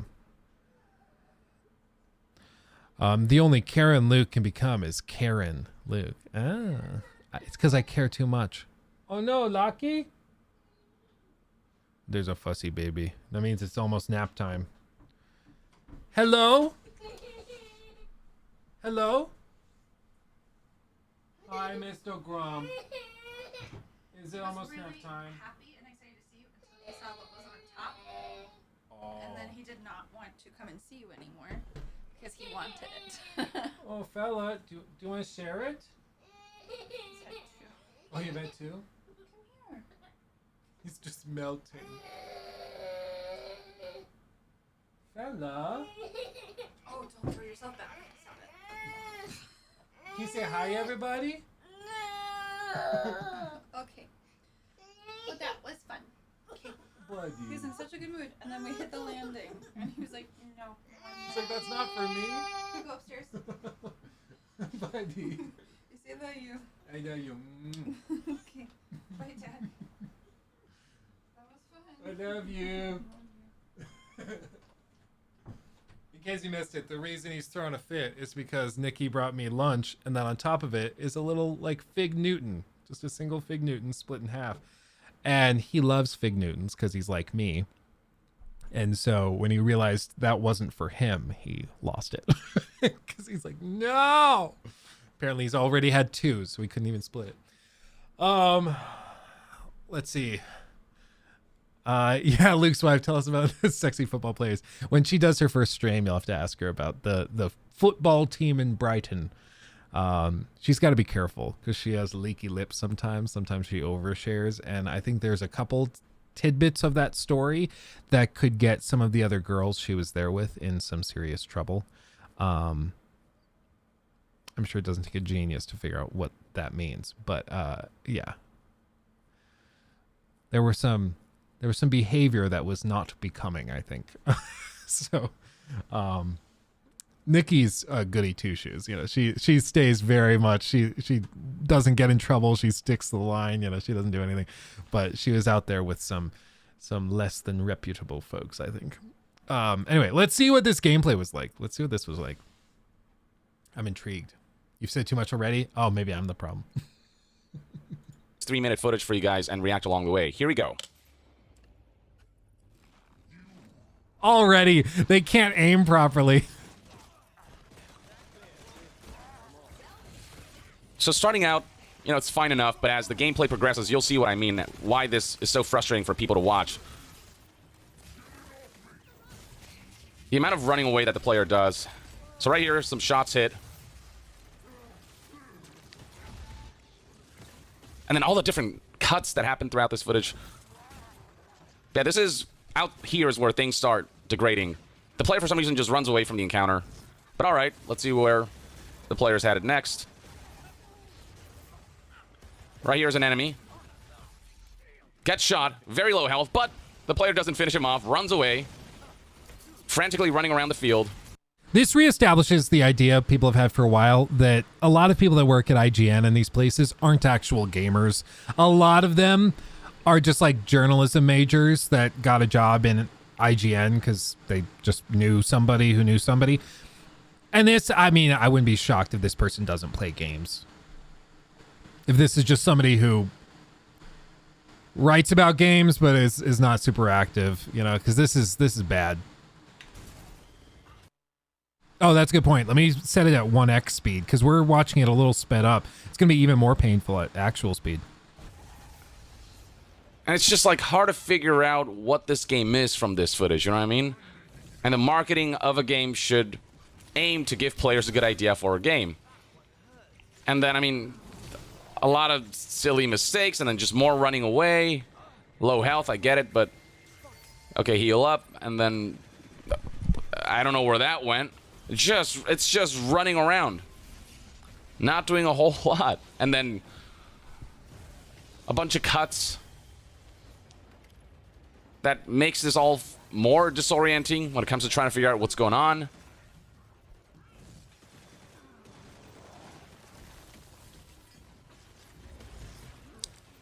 And then right here, a bunch of shots missed. And you can see right here that, oh man, yeah. The boss was at low health, sniper rifle in hand, cuts away. The boss is still alive, or I don't know if it's a boss, but the tougher enemy's still alive. Runs away again, doesn't just finish him off, throws more stuff kind of.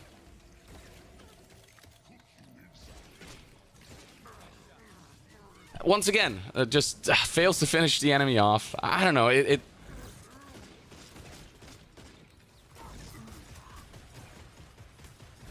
Oof. Yeah, that's, The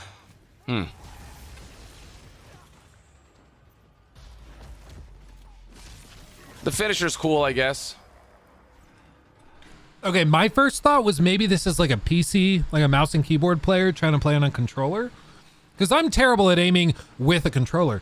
But little stuff, like the tactical decisions to like run this way and run away that way, then throw this over there but run the opposite direction. Little stuff like that isn't something that happens when you're on a different controller system or scheme. That's just like a bad understanding of gameplay, you know, of basic shooter mechanics. It's really weird. So to me, it seems like somebody who just doesn't really play games or this type of game very often, which even if this is like a gamer, but they don't play this type of game anymore, I would still say, why did they go to this event then? Why are you having this person play and record the footage? Why didn't you send somebody who knows how to play games with a controller? Or play this type of game, you know? It still doesn't fix the problem. There's still an issue with this person being here. But it really, this really was a very disorienting, frustrating gameplay bit to watch. If you look at the, not just likes to dislikes ratio, but also the comment section, you'll see that this footage is getting torn apart. Gotta give IGN credit for making any game they play excruciating to watch. Honestly, the fact that IGN chose to show this gameplay perspective instead of anyone else's genuinely makes me wonder how they all compare to this guy. When you give your little brother a controller, there's no way this is the best footage of this game that they got. Here's somebody highlighting all of the mistakes that they saw. Why are you fighting a giant boss inside a cramped house? Why are you now running away from the boss and then shooting ads while your team gets killed? Why are you lock picking a door mid-combat instead of rezzing teammates? Why are you throwing your translocator and then not using it? Why are you sniping an enemy 3 feet in front of you? Why did you take the killing blow when you barely contributed anything? Others are frustrated at just the sheer number of cuts that were featured in this footage. This is a bad showcase. Stop skipping around. Show us the full fight. And look, I'm not saying that players aren't allowed to make mistakes. That's a part of genuine gameplay. But when your whole gameplay presentation is just a sequence of mistakes and you're constantly giving us weirdly placed cuts that doesn't allow us to get a full idea for what happened in this gameplay segment, then yeah, it is just not a good showcase. It just doesn't do the job that the video sets out to do. IGN being the biggest gaming news site, you know, when they put out gameplay, you know, it gets seen by a lot more people. And when that's what people see, it's probably going to make them go, I don't know if this game is for me, which would be unfortunate if Redfall actually turns out to be a lot more fun than what that IGN gameplay shows it off to be. Now, there is other gameplay out there that seems to show Redfall in a better and more accurate light. Here is Colt Eastwood, for example, who tweeted, "Here's the Redfall combat montage I made. The gunplay is actually punchy, movement is swift, and combinations with powers are satisfying. This gameplay definitely just provides a much better impression and a much better feel for how the combat will actually feel like." So this is the footage that this guy shows.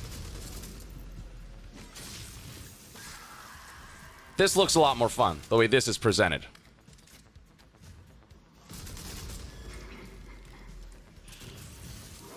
Shows some weapon variety, shows what happens when you're able to, you know, actually hit your target. The kinds of cool things you can do with your powers. The way combat flows as you kill one enemy to the next. And even more prominent enthusiasts have been expressing similar frustrations, like Tom Henderson here, owner of Insider Gaming, covers a lot of like leaks and stuff. He tweeted that IGN first gameplay put me off this game, but this looks a lot better, referring to the Colt Eastwood gameplay montage. If I was a publisher, I probably wouldn't be using IGN first to show a first look at my game again after that. Not sure how that footage got approved, to be honest. I honestly have to lean towards that opinion a little bit of like how is this the impression you want to give? And on some level, I think there is an agreement that, look, we're going to cover your game, but you're going to have to let us cover it the way we want. You can't just go in there and nitpick what we can put out there, because then there's a conflict of interest where you're kind of almost like sponsoring at this point if you're telling us exactly how to, you know, cover the game, exactly what we can say and what we can upload. But at the same time, I think it's fair for a company that's going to give you exclusive access to something to be like, hey, can you have somebody that knows what they're doing play the game? Like, please. We have a minimum age requirement. They have to be above the age of 6.5 to play the game. Clearly, you failed to meet that criteria. It's just, man, it's bad. It's bad. I would be pretty pissed if I was at Arcane, because it's like, guys, you're making the game look terrible. Man. Yeah, I don't know how that gets approved. I'll agree. I don't know how that gets approved. Because again, like, no matter how you spin it, there still is an issue. If you're saying that, oh, this is a person that doesn't play on controller very often. Okay, well then why did you give them the controller? Why are you recording their gameplay? If they just don't play shooters very often. Okay, but then why did they go to this event to record gameplay? There's still an issue. Why did you send this person? Because somebody who knows how to play shooters doesn't play like that. I don't know. It's just weird. And again, like, I will say, I don't want to call anybody out, of course. So I won't be specific. But I was at a preview event for a game that had shooting mechanics. And we got shuffled around, you know, paired up a few different ways, because it was like a co-op game. And so I had, over the course of the like 3 to 4 hour event, I think it was like 4 hours, I want to say, with an hour of that being like a presentation kind of thing. But we were playing it for a few hours. And over the course of those few hours, I had, I think, maybe 3 or 4 different teammates and partners. And somebody that I played with worked for a large game like review site, analysis site, whatever you'd call it. And this person said that they only got in because like we were loading in. And I was like, so you followed this franchise a long time, or whatever I said, just making small talk. And I don't remember exactly what they said, but basically they said that they got into gaming once they were hired.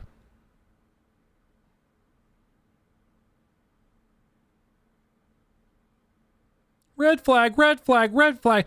So what they had said is that they had gotten through college with like a journalism degree, and then they got hired at, oh, I almost said it, at a place, and they got into gaming after that. And this person was young, at least sounded young through the headset. So they gave me the impression that they probably hadn't been into gaming for more than a couple years max. So this was not somebody that was like a hardcore gamer, got their journalism degree, and then went to work at, you know, their dream website or whatever. This was somebody who should never have been hired. It just doesn't make sense. There's plenty of gamers who have journalism degrees, or just gamers who would be good journalists. Maybe they don't have the degree, but they'd still be good at it, who you could have hired. I don't understand why you hired this nobody who has no role in the industry, doesn't care about it. and then you hired them to cover these games. So granted, it's an anecdotal example, and the plural of anecdote is not data. So I want you to be clear, and want to be clear with you, that this is not like, therefore, because of this one person at this event I went to, all of gaming journalism is a lie. I'm not saying that. But what I am saying is I have personally experienced situations where I've seen that these companies will hire people that don't know what they're talking about, that aren't even self-professed gamers, or at least weren't until 5 minutes ago. And they will send these people to these types of events. And so it's not the craziest thing to think that one of those nobodies was, or nobody sounds like especially dismissive, but in a way it's sort of dismissive because they shouldn't be here. Like, frankly, they shouldn't have been sent to this event. Maybe that's mean, but it makes sense to me that if you're being sent by a game journalism website to go and create a story showcasing the gameplay of an upcoming anticipated game, that you at least be a gamer. I think that's fair. And if you're not a gamer, I don't think you should have been sent.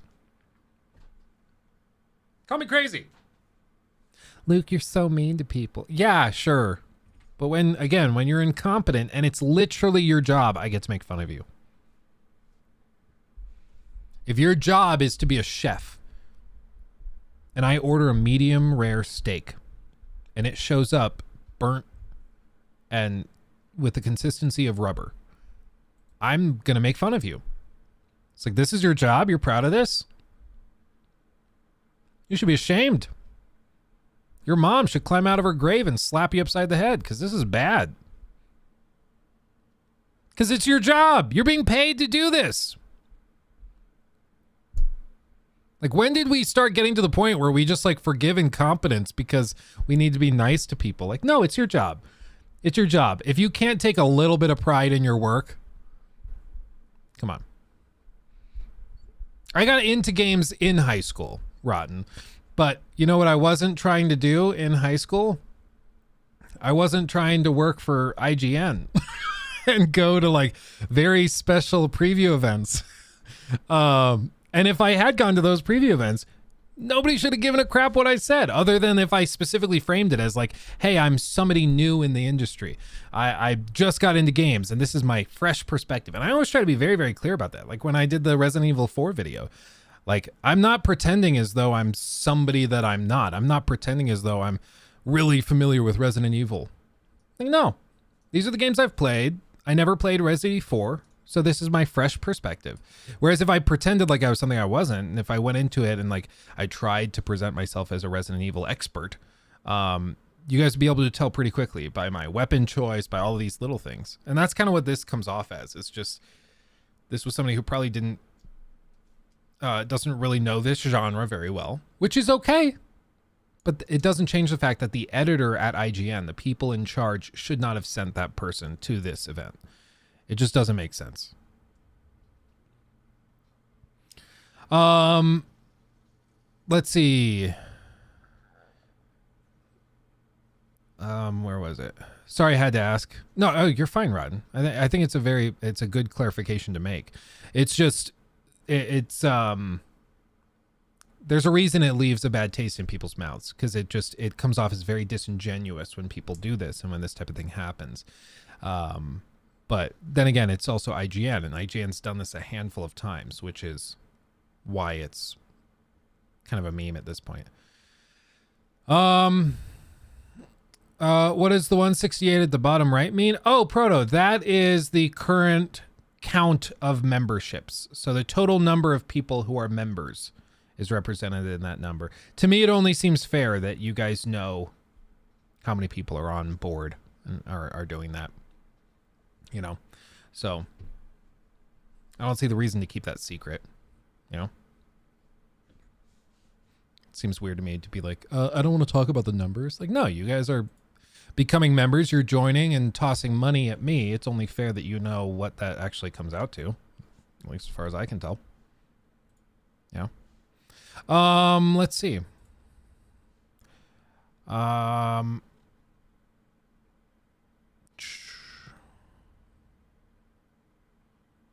Okay. I need to finish eating my salad. So,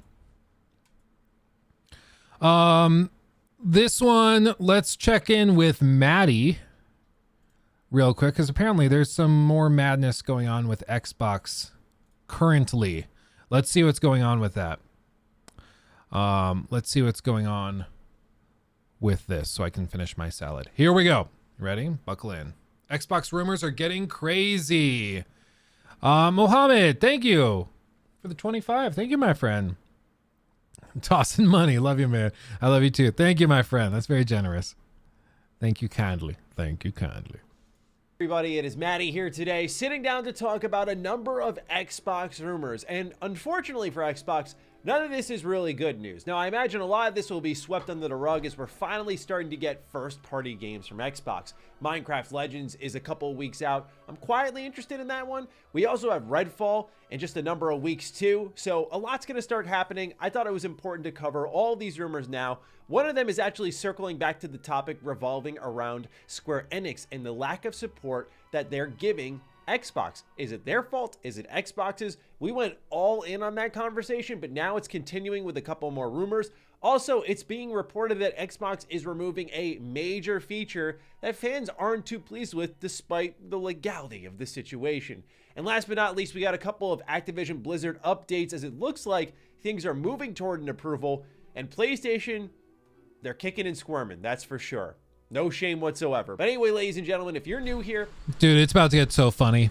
PlayStation's about to start just freaking out. It's going to be really, really funny. Just wait. I'm buckled in. You guys know I am convinced that this Activision deal will go through. Forgive the buzzy noise. I have the AC on again. And as a result, I put my money where my mouth is. I'm not one of these like creators who just rambles about things and then when I'm wrong, I just go, oh, I kind of said that all along. No, I'm putting my money on the line. So if it goes through, I will make money. If it doesn't, I will lose some money because that seems only fair to me. However, that being said, Sony is freaking out because I think they know also the deal's about to go through, and they are scraping at finding any reason they can freak out about this. And man, it's pretty funny. And you're into Xbox news and information, consider subscribing. Let's begin at the top with Square Enix. This one continues to be a fascinating topic to me because as someone who absolutely loves JRPGs, I want to see Xbox involved in all of them. Not just in the terms of current ones releasing, but going back to the 360 days where we'd have Lost Odyssey and Blue Dragon. Shout out to Mistwalker, man. Great times. But we can't even fathom the idea of an exclusive JRPG over on Xbox. And it definitely hurts a little bit more when Square Enix, when you look at the JRPG scene, there are many producers, but Square does bring out the most. You look at Live Alive, Octopath Traveler, all the Final Fantasy games like Pixel Remasters now coming out in a couple weeks, and we've learned once more, it will not be on Xbox. There have been a lot of suggestions on what's going on here as we dove into in that video. Is it Xbox's fault? Are they not doing enough to support Square Enix? Is Square Enix not doing their part in considering the Xbox customer base?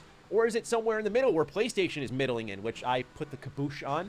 It could be anything, but it seems like now rumors are suggesting that it's something deeply wrong with Xbox and Square Enix's relationship. This comes from Dad of Xbox, Jez Corden over at Windows Central. Let's read what he had to say, and then we'll discuss a bit. In the article he wrote about what's going on with Pixel Remaster and Octopath, Jez said, increasingly, I've been hearing rumors that there is something functionally wrong with the relationship between Microsoft and Square Enix. Square Enix has only been offering Xbox a very limited selection of titles from its catalog, including games like Stranger's Paradise and Diofield Chronicle, neither of which reviewed particularly spectacularly. Despite Octopath Traveler launching on Xbox and even into Xbox Game Pass, the sequel is nowhere to be found and likely isn't coming. So a couple of people came to Jez and said things like this: this is not on Xbox as much as you may want it to be, and Jez said, that's not what I've heard. And then meanwhile, someone says, this ain't even Xbox's fault, and Jez again says, not what I have been hearing. Okay, let's...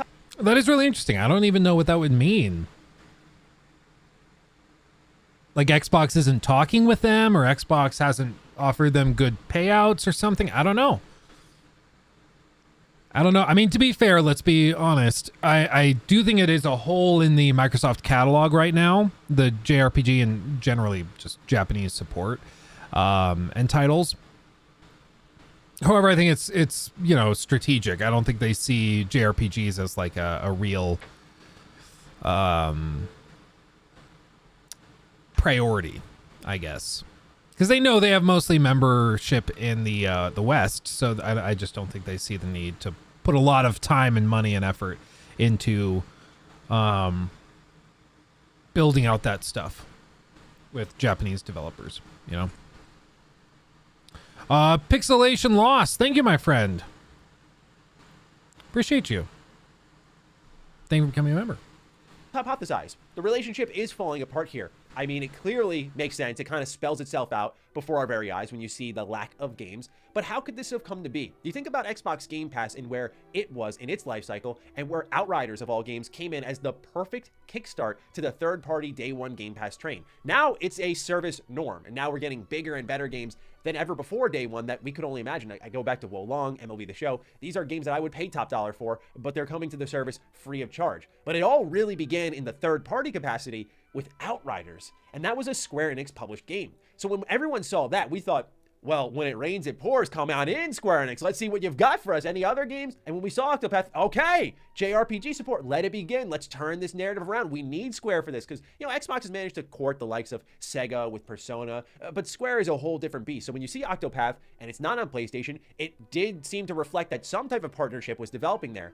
To me, if you use that as the checkpoint, then what changed between then and now? And it's very hard for any of us to know, which is why you've got people saying this isn't Xbox's fault. We can only guess. And you've got Jez, who at least has some idea of what's going on the inside, saying, not quite. It actually is something to do with the relationship. And so what that exactly means is anybody's guess. But if it does come down to the relationship, and you see PlayStation taking advantage of it, wisely as they should, you look at the hype for Final Fantasy 16, Final Fantasy 14, and that continued JRPG presence they have, it's a big part of their console identity, and that's important. They're reinforcing that. So PlayStation is wise to leap on the kind of weak relationship that Xbox and Square are having. And I feel bad for Xbox fans who love JRPGs, but I have to say that, in fairness, it's not just Square Enix. Capcom, let's take a look at them. Mega Man Battle Network, coming out next week. Cannot wait for this game. Absolutely love this series.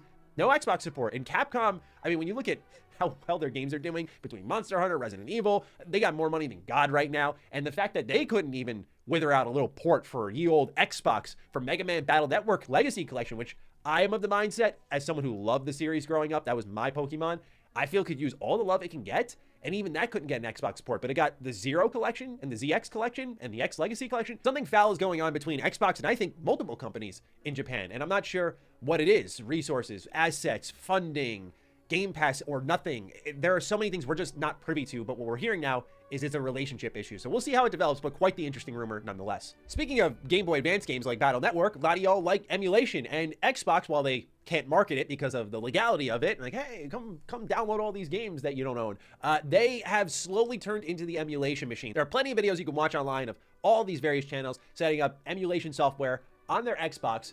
And now we're seeing here, according to Modern Vintage Gamer, he says, hearing reports that Microsoft has blocked emulators in retail mode. Can't say I'm surprised. Stick to dev mode where it's a walled off sandbox. Now, where this rumor develops beyond this is now it's being suggested Xbox is looking into their own official emulator of some kind. So let's read a reply in the tweet thread, which comes from a developer at Azure, who says that this email had come from a Xbox QA employee. I'll copy and paste my email from a friend at the Xbox QA team. Hi there. Thanks for getting in touch with us about the recent ban on emulators on the Xbox storefront. We appreciate your interest and concerns. To answer your questions, the primary reason for the ban is related to the legal issues with Nintendo. While emulating itself is not illegal, it can be used to play games from consoles that are still under copyright protection without permission, which can create issues with Nintendo and its affiliates. Additionally, we take security seriously, and some emulators require permissions beyond what is typical for an app. This could create a potential security risk, as the permissions can be exploited by bad actors to gain access to sensitive information. For these reasons, we have made the decision to ban emulators on the Xbox storefront.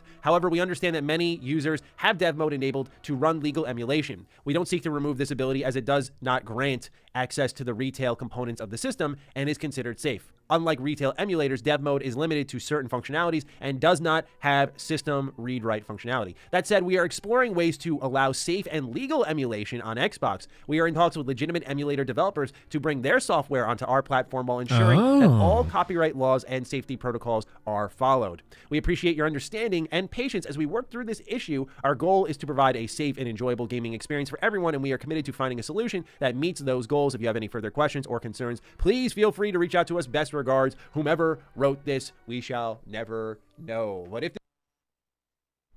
Are you ready for the Luke Stevens Hot take of the day. You ready? Are you ready? I'm ready. Buckle in. You remember how I insisted that like NFTs, saying NFTs are a scam is like one way to prove that you're a dumbass and you don't actually think things through before you say them. This is a reason why. I think NFTs as a technology, non-fungible tokens, could actually, ironically enough, be used as a great force of good in the industry, specifically if they were used to create a non-fungible token on digital copies of games that you purchase. Say, for example, this will never happen, by the way, because it would lose companies money and they miss out on sales. But the technology could be used where you could buy a copy of Breath of the Wild, for example, and that has an NFT, a non-fungible token associated with it, registered on an exchange or on a blockchain rather, that can be verified. You own that copy of the game. You own that. And then you could plug that into the emulator and it could read that out and be like, oh, you own this copy. Okay, so then you can play the emulated version on your PC. You could play it on your Switch. You could play it wherever you want. That could be a cool thing. It will never happen, though. Never. Because again, why would they do that when they can just try to sell you 2 copies in most situations? There's no reason they couldn't do that with non-fungible tokens, however. However, that would be pretty cool.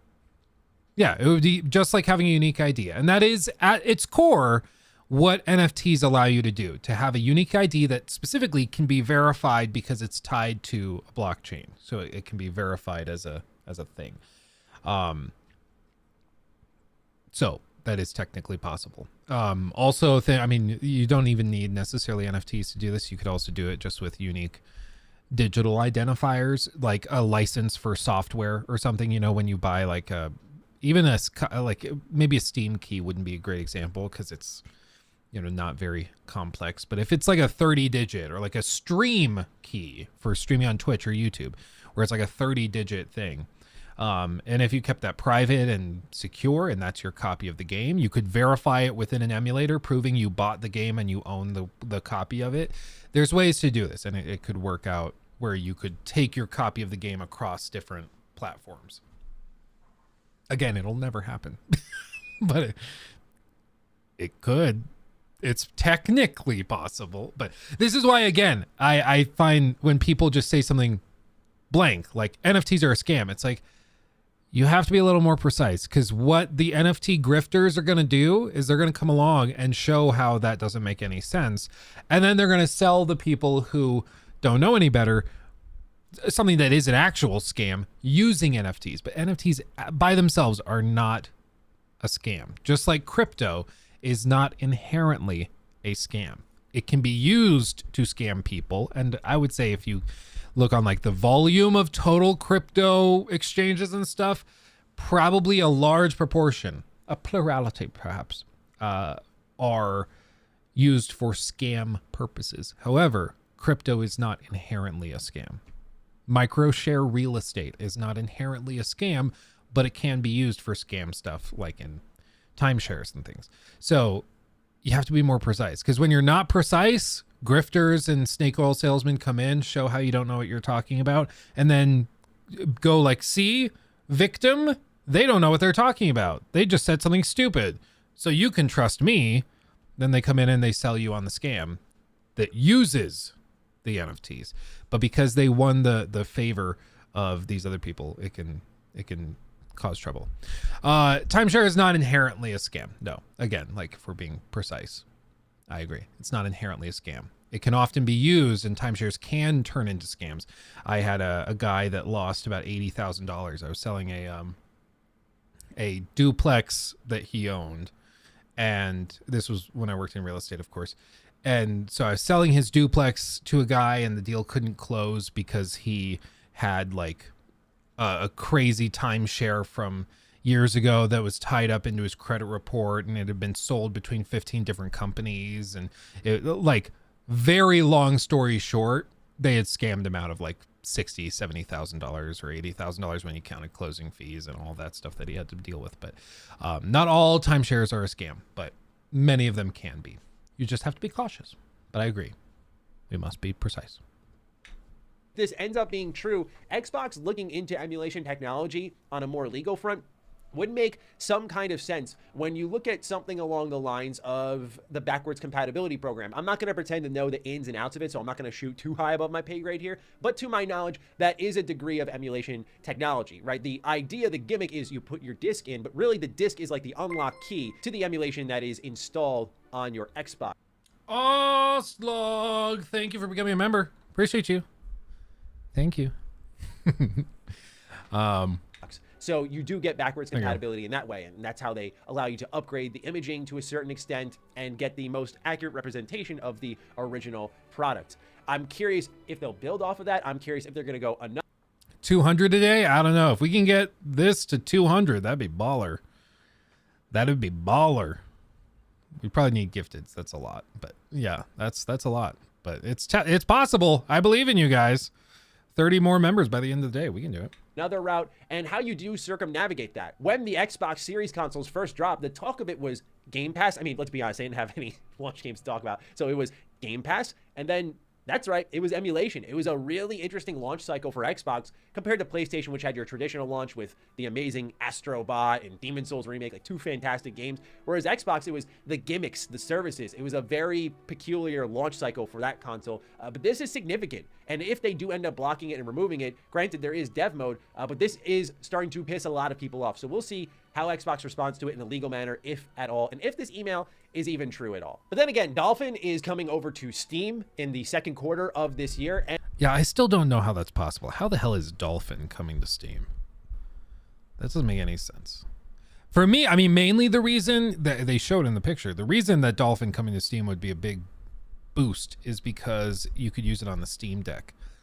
And that would make it so like you could take like Breath of the Wild to go on your Steam Deck. It would make it so you could take Animal Crossing City Folk on the go with the Steam Deck. Like it actually could be really, really cool. Really, really cool. I have no idea how they're going to deal with it legally. It's really surprised me that they're figuring this out. Man, I don't know. Also, I've been watching you for a while now, and I really enjoy your content. Glad to be a member finally. I'm glad you're here, and I'm glad you're a member as well. That's awesome. You'll be able to come to the members only streams and stuff now too. And with that, it is a legal software, but it does not include any games. You must. Simu's not Dolphin. Oh yeah, no, you're right. Simu's the one for Breath of the Wild. Dolphin is the one I used for Animal Crossing City Folk and that Harry Potter World Cup, those GameCube games. So like Harvest Moon, those kinds of things would work on it. But yeah, you're right. You're right. Simu is the Switch one. Legally own the games, or to be precise, the Wii U emulator. And then it's compatible with that. But I think Xbox is aware that most of those games aren't going to be acquired in the most legal of ways. This makes me really appreciate the remake. I know some people really don't mind the old graphics and the look of these OG titles, but man, I look at this and I'm like, I'm so glad we got the remake. Because, dear God, we've come so far. It's a great thing, but man, Resi 4 needed a remake. That's great. Chris, thank you, Chris. We're on our way, guys. We're getting there. We're on our way, slowly but surely. We're doing it. The emulators aren't an issue legally. The ROMs are. Okay, I guess that makes sense because the emulator's just like what you're mounting the ROM onto to run it and interpret the data. It's how you justify getting it, and even then, like, I think most of the websites that you get your ROMs for say, like, you need to make sure you own it. So, but, like, who's going to tell? Like, who knows? You know, I don't know. It's tricky. I know, like, I don't emulate any games unless I own them. That's the deal I've made, is that I'm not going to, like, pirate games or anything. What I do is, like, if I own Breath of the Wild, I don't have any ethical or moral qualms with with an emulation because I've paid the price, right? So like I've done my time. I've done it. Thank you, Kenneth. Dude, we're on our way. We're on our way. Slowly but surely. I'm vibing. Oh, that was way louder than I thought it would be. Thank you. But if they can support it, it's Jump another scared bonus myself. to their box. So I imagine maybe Dolphin, if they're going to Steam, is one that they're talking to. And I'm curious how that will go, because that would certainly make a lot of headlines if Dolphin had branched out to consoles in a more official capacity than this application people are downloading on their computers. We'll see, but very curious to see how Xbox handles it. Let's move on to our last story here, which has to do with Activision Blizzard. You see, what's going on with this deal has been fascinating because it just highlights that none of us truly know. You know, toward the end of 2022, with the Game Awards and everything going on with Xbox, the deal getting blocked by the FTC, it was looking grim for a month or two, and now suddenly it's turned around. Now we have the CM. What if the game is so rare it's like $500? Would you buy it then? I mean, I guess I would just need to know what game that is, because I personally, I'm not really into the retro stuff. I don't collect any of it. Like I don't really know, so I'm not sure what game that would be referring to. I know like some Morton, thank you. That's awesome. We're on our way, guys. I know some games, like I think it was Emerald, Pokemon Emerald. I think that one is like $40-$50 for an OG, like actual copy, or you can buy like whatever they call them, imitation copies, or I mean, they're basically just copy and pasted versions of it. But you can buy those for like, I think $5 by comparison. Rule of Rose is 500. I mean, that to me, I guess that's more of a collector's item. Granted, it gets tricky. My personal ethical decision I've made is that I will only emulate if I've purchased a copy. But once you get to old versions of the game, like, or older games, it like that whole idea of the ethical justification goes out the window, because there aren't first party copies being sold. So you're not paying the actual creator for it. You're paying some guy in Ohio that has a copy for it, right? And so I think if the only option is a secondhand copy, that gets into a total ethical, moral gray area where, you know, like, what are you supposed to do? Send Nintendo a check for $60 or something? Like, that doesn't make any sense. So it gets tricky. Once they've stopped selling it, as far as like my knee jerk reaction would be if they've stopped selling it through official means, where you literally cannot give them money anymore for it. At that point, I wouldn't consider it a bad thing to choose to emulate it, you know? Yeah. Oh, geez. Thank you, Austin. Thank you. Man, we're popping off. You guys are crazy. Jesus, run. EMA backing the deal. The EU is still coming to a decision as we are awaiting that. And obviously, What's as up, the Steffi? FTC gets backed more and more into a corner, they're not going to have much of a leg to stand on to challenge Microsoft, and the deal will likely go through as it's being reported. However, because of that, PlayStation went from one position of strength to now playing defenseless again. And while it doesn't fall more into the rumor category, the rumor is the deal will go through. What PlayStation is saying now blows my mind. And I'm not saying that to be hyperbolic, because I cover Xbox stuff here. Y'all know I love PlayStation, but I'm very stunned by this being said here. Let's just read and I'll explain why. This comes from Pure Xbox. The quote is, any degradation in the price, performance, or quality of play on PlayStation in regards to Call of Duty, or any delays on release would quickly harm SIE's reputation and cause a loss of engagement in players. As SIE's CEO, Jim Ryan, explained to the CMA at the Remedies hearing, if PlayStation received a degraded version of Call of Duty, it would seriously damage our reputation. Our gamers would desert our platform in droves, and network effects would exacerbate the problem. Our business would never recover. So there's no doubt that... And again, this is so delicious. So delicious. Because Sony just released, like, last week. Oh, baby. Joaquim. There you go. Welcome. Joaquim, thank you so much. 5 gifteds. That's insane. Welcome, everybody. Jeez, that'll do. That'll do. Dante, welcome. Got a gifted. Matthias got gifted one. Ian Beeson got gifted one. Charles Rose got gifted a membership. And Crispy all got gifted. Welcome. Welcome, everybody. And thank you again, Joaquin. That's awesome. Appreciate you. You could try to do a subathon thing on YouTube. Yeah, that's not a bad idea, Proto. We could totally do that. Yeah, hype train, choo choo. Everybody scream, spam choo choo in chat. Thank you, my friend. That's awesome. Thank you so much. But yeah, no, it's really delicious that Sony's complaining about like ports being poorly designed and like poorly optimized and thus making their brand and their hardware look worse by comparison. And then meanwhile, they're coming along like this and then like they're doing the same exact thing. It's so funny to me. It's like, oh, the pot is calling the kettle brown. Black. That's what it is. The pot is calling the kettle black. Is it not? But the entire deal here with Xbox and Activision is circled around Call of Duty. I say that because now we got like the New York Times saying that there's a surprise hit in Diablo 4. Like, that's how much Call of Duty is monopolized. If there's any monopoly, it's Call of Duty monopolizing the conversation that Blizzard and all its popular games are just sliding on in. And Xbox is like, yeah, you keep arguing about Call of Duty. Let's just get Diablo in here, get Overwatch in, quick, come on. And whatever else is up next from Blizzard. These games are going to be huge for Xbox. So I'm sure they're almost half. Yeah, tight. Thank you. That's most definitely what's up. You're damn right. That's most definitely what's up. You gotta play the Thomas the Tank Engine music when you reach 200 subs. Okay, yeah. If we reach 200, especially by the end of the stream, if we reach 200, I will play the full Thomas the Tank Engine. Yeah.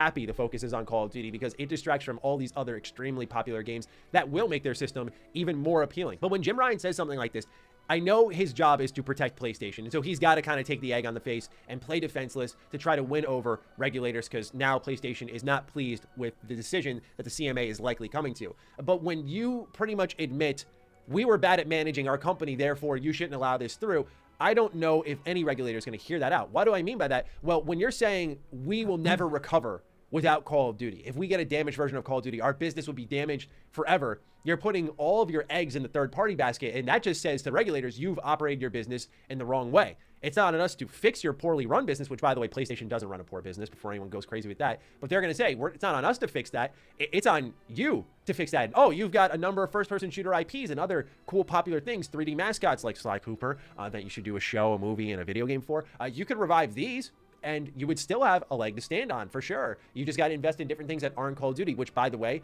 you're still going to get. And when this comes after Jim Ryan says that I don't want a new Call of Duty deal, I just want to block your merger, we already knew this was the case, right? This was very obviously the case. It was hilarious, but this was obviously what PlayStation always wanted to do. Now that they're being matter of fact about it, then they see this decision. You can see now the politics of it, clear as day. Like, I think we've all learned together the politics of this acquisition. Now it's no longer, I just want to block your merger because you're in a strong position. Now it's, we will be damaged forever. How could you do this? You're going to ruin us. And PlayStation will run no problem after all this is said and done. Believe you me. But that is the rumor right now, that the deal. Yeah, no, it's not the regulators' fault that Sony is ill prepared. You know, it's just not. It's just not. Like, yeah, it sucks if you're Sony, but we got to figure it out. And then also, you know, this whole situation has just reminded me of a saying that actually was brought up. I don't remember who said it. Maybe I can Google it real quick and it'll pop up. What was the exact verbiage? Hello, my babe. How are you? Oh, yeah. The baby's getting bigger. Doesn't fit too well. It was this one. I don't remember who said it. Do they even know? I don't think they know. I think it's just a saying people say.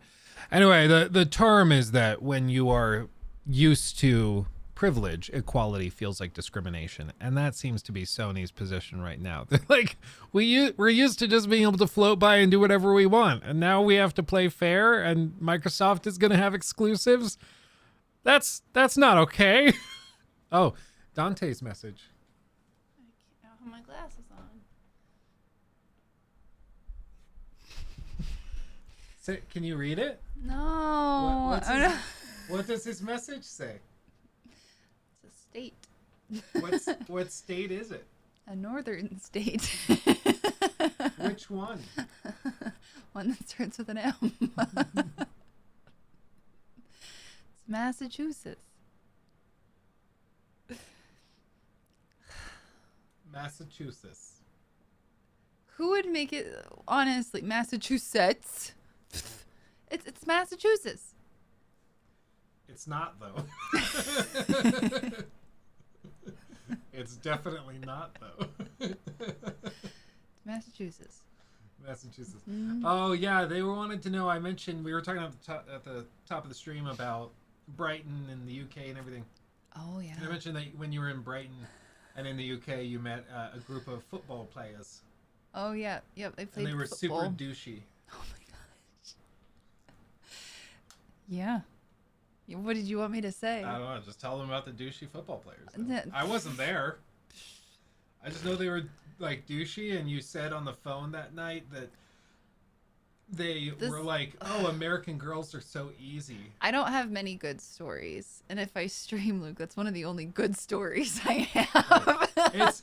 It's fair if you want to save it for your stream. That's okay. That's like the only good one I have.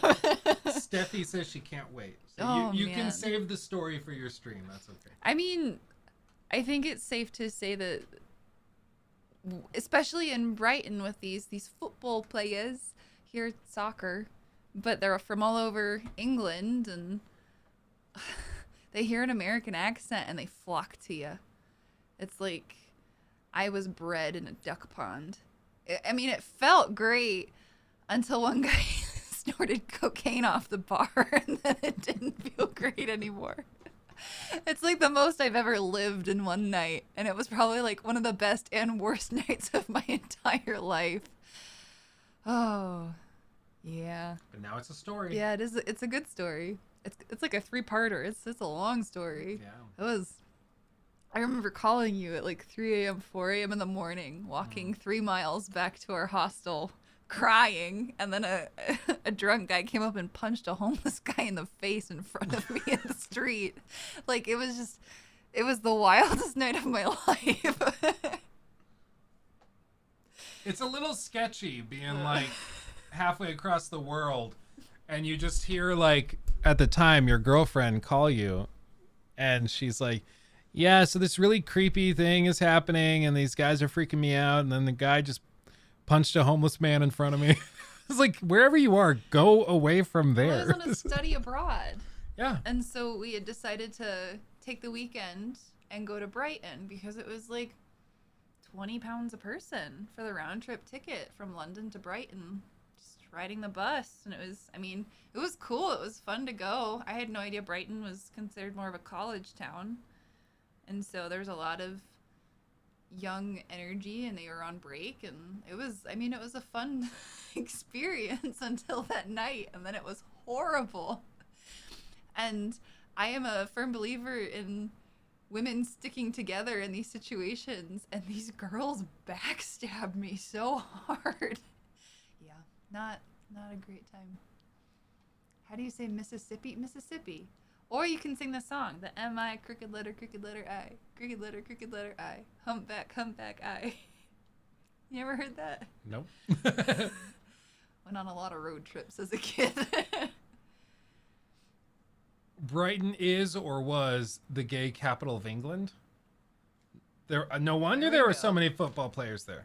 There was one guy specifically that kept going, "I come from the same place as Jon Snow." Like he "Is that thought supposed that to was do just something kind of for like, me?" you just jump into his arms at that Like, point. massive flex. Wow. And then that's all they could talk about is when they go to America, they just have a new girl every night because they walk into a bar with the British accent and the women just throw themselves at them. And I'm like, wow, good for you. Yeah. That sounds great. And like you see the doctor a lot. Just Should be if seeing the you're doctor a lot. responsible. Yeah. Wouldn't put that past him.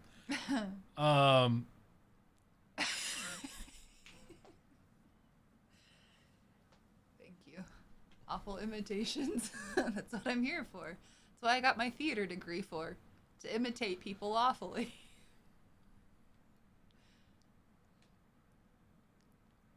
I come from the same place that fictional character comes from. Yeah, exactly.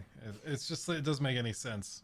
It's like, I come from the place Kratos came from. Okay. Like, cool.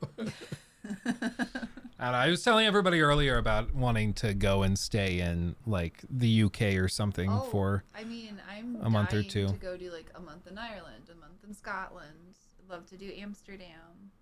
I mean, there's a few places, and I mean, I loved London. London was. I'm a theater person though, so like seeing West End shows every night was a dream come true. Yeah, and that's one of the reasons why I think it's important to experiment. Go try some stuff, and then see if you like it, because it's different to vacation versus living there. You know, it's all very, very different. He's a sape. He's so sapey. He gave me a really hard time. He just melted. He went like he was fine, and got then to he the was bottom of the not stairs fine. And he was like, I hate everything. Why everything is terrible. All the bad things always happen to me. Oh, but yes, guys, we are getting Nikki's PC is fully set up and everything. So now it's just a matter of her getting her overlay set up, all of her accounts signed in and all that stuff. And then that's what we're going to do. Sweet. You'll have to, in the menu, you'll have to click like,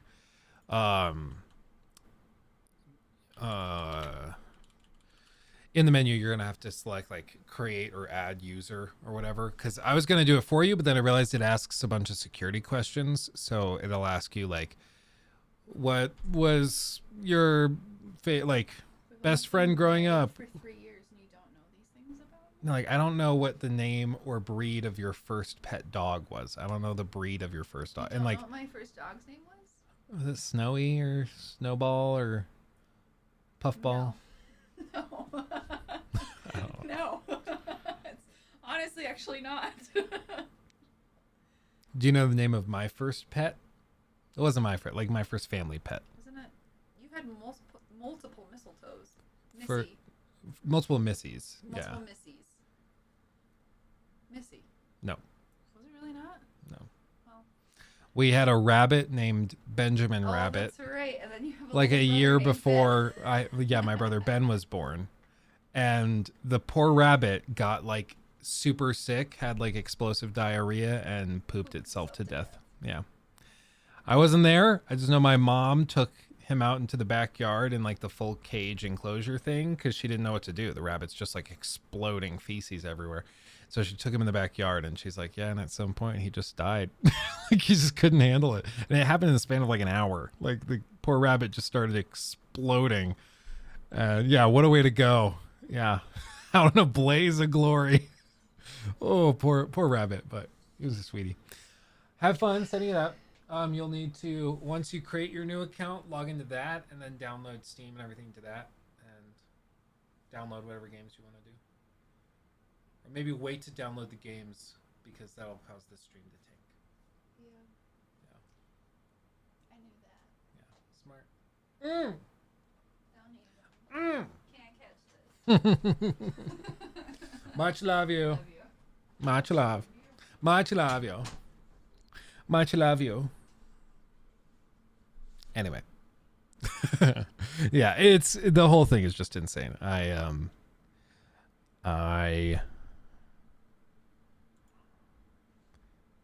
Is this it? Is this what I mean? I think that's right. Yeah, the whole thing is just wild. I don't know why Sony's being so terrible. But going back to what I was saying, I think it is just another instance of they are used to privilege and now they don't get to sit in the privileged spot, and so they feel like they're being discriminated against, and now they're throwing fits left and right, which is really funny because they look kind of pathetic, frankly. And that's why, like, I've said this before, I don't think Sony can, or specifically Jim Ryan, can just recover from being sort of a laughing stock after this. I think everybody's viewing him pretty much as a loser, and you can't really shake that as far as I'm concerned. Okay, we're putting this here. I'm just trying to fix this thing. Labels, super chats. I just wanted to set this up so that it would cycle.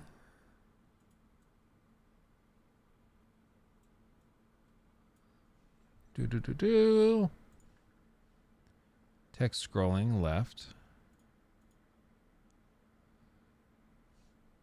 Save. And then edit the font. There we go. Anyway, Xbot, yeah. Dude, it's so funny. People at this point, it felt like for a while the like console wars were not raging that bad, and it was just same old, same old. But it seems like with this Activision deal, now that it's looking like it's actually going to go through, people have lost their minds. Like it's crazy. Okay, this, and then I paste this, and then boop. This was the goal, at least. And then it like cycles. See? Isn't that nice? So all of you who donate, it can actually cycle through. Isn't that nice? When we're on this screen. Why can't we all get along? We can't. You don't understand. Gaming is about hatred and lividity. If you get along with another gamer, I don't trust you. Okay, we are all at war. This whole thing is about being mad at each other. That's what community is about. Okay.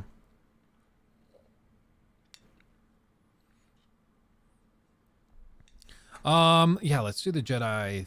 Well, actually, let me do one more thing. You guys are asking about the trailer.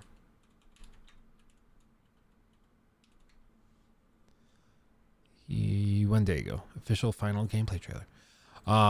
We'll watch that next. But before that, you guys are asking about podcasts and stuff. I can't get into specifics, but you remember I said that one of the videos we would watch today was created by somebody who's going to be my co-host for the show. And I want you to remember that. We've watched a handful of videos today, and now we have two more. We have one more we're about to watch on some AC Mirage UI leaks, Far Cry 7, new piece, PlayStation hardware stuff, all of that. And then we also have another tidbit of Jedi Survivor gameplay. So we'll check that. But just remember that I said one of the people who made the videos we're watching today, or one of the videos today, will be the co-host. Just think about that, okay? Let's watch this video from Joraptor. For another big gaming news roundup video while we wait for some of the massive titles that are dropping later this month. I want to thank you for your support on the Jedi Survivor hands-on video. It really promises to be better in every way for Fallen Order. But let's look now at something that's a bit further away for the first news item, Assassin's Creed Mirage, because French YouTuber Jonathan shared this image very sneaky on his Instagram story. Thanks to Nima for reaching out about this. And I think you pronounce it like Lavunu, who grabbed the screenshot. Not a lot to see here, but it shows investigation, which I think is just a fancy name for the sort of mission log. Inventory, where we all see Basim with his cool hidden one rope. We will have multiple outfits to... So there is a UI, so the game is real.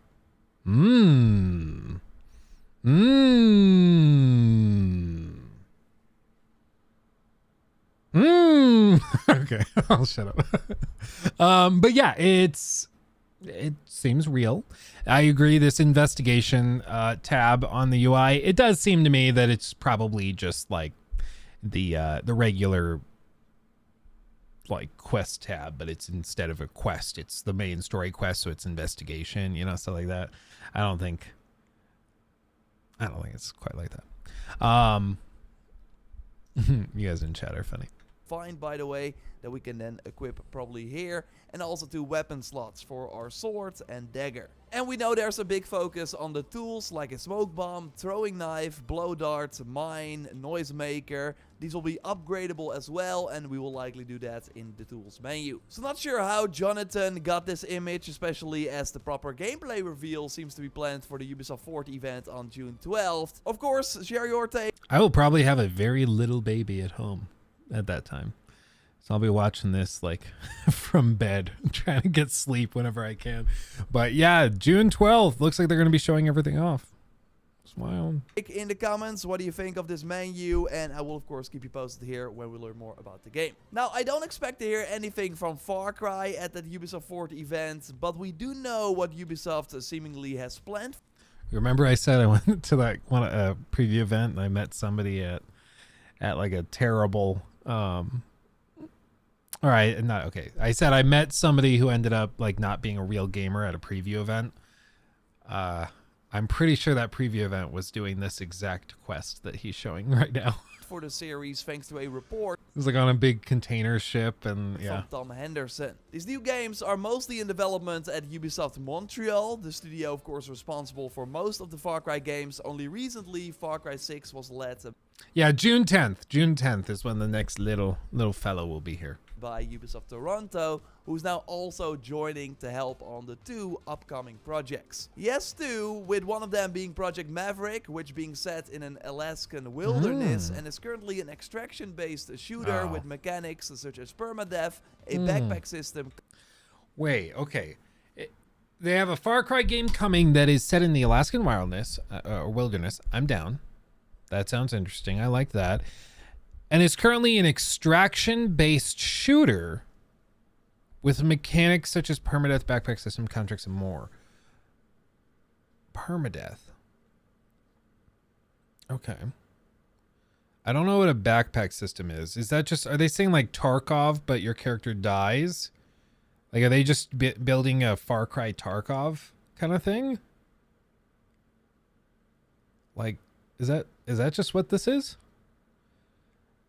I mean, it could be good, but I don't know. Far Cry suffers from one of the things that like Fallout 76 has suffered from, where the engine has some weird thing where it's like, it's weirdly floaty. I don't know how to describe it, but it feels like all of your inputs are just slightly behind where they should be. You know? It's not as responsive as you'd want it to be. But it could be interesting. I like the Alaskan wilderness. That could be cool. You mix in some hunting mechanics. That could be fun. Yeah, Ubisoft in short. It could be good. And 3 question marks behind it. Maybe. Need I say more? You gotta love it when that's the standard. It's like, you know, maybe, maybe not. Who knows? Nobody knows. It's all garbage. It's all just totally made up. Like Battlefield used to be. Yeah, maybe. I don't know. The extraction-based shooter thing, some people are really, really into it. But again, it's one of those things where Ubisoft feels like they are just finding a series of games that are like pretty successful in their own little niche. And then Ubisoft comes in and tries to do it. But they usually misunderstand a major part of the system. So they just blow it and it doesn't work. But every once in a while, they'll strike gold. And it'll work and it'll be good. Like I would say for me, I'm biased again because I love ancient Egypt, but Assassin's Creed Origins, I thought struck a really, really good balance. I thought that was a really good game. Historical while being massive, while also being fun and having their own spin on it. It was really, really good. Odyssey, also really good. Overly bloated, but still like pretty good. Valhalla just totally misunderstood what made the originals so successful in my mind. Permadeath is dumb. I would guess that's going to be like a hardcore difficulty mode where the highest end like gear and skins and stuff can be unlocked, but only on the hardcore mode, which also has permadeath. I would be shocked if it's like everybody's character is permadeath. I would respect that a lot more because I think having permadeath is one of those things where like build the game around it or don't. You know, don't chicken out and be like, well, you can sort of do it if you want. No, commit to it and I'll respect you. Just build the game around it if you're going to do it. Okay? Otherwise, what are we doing?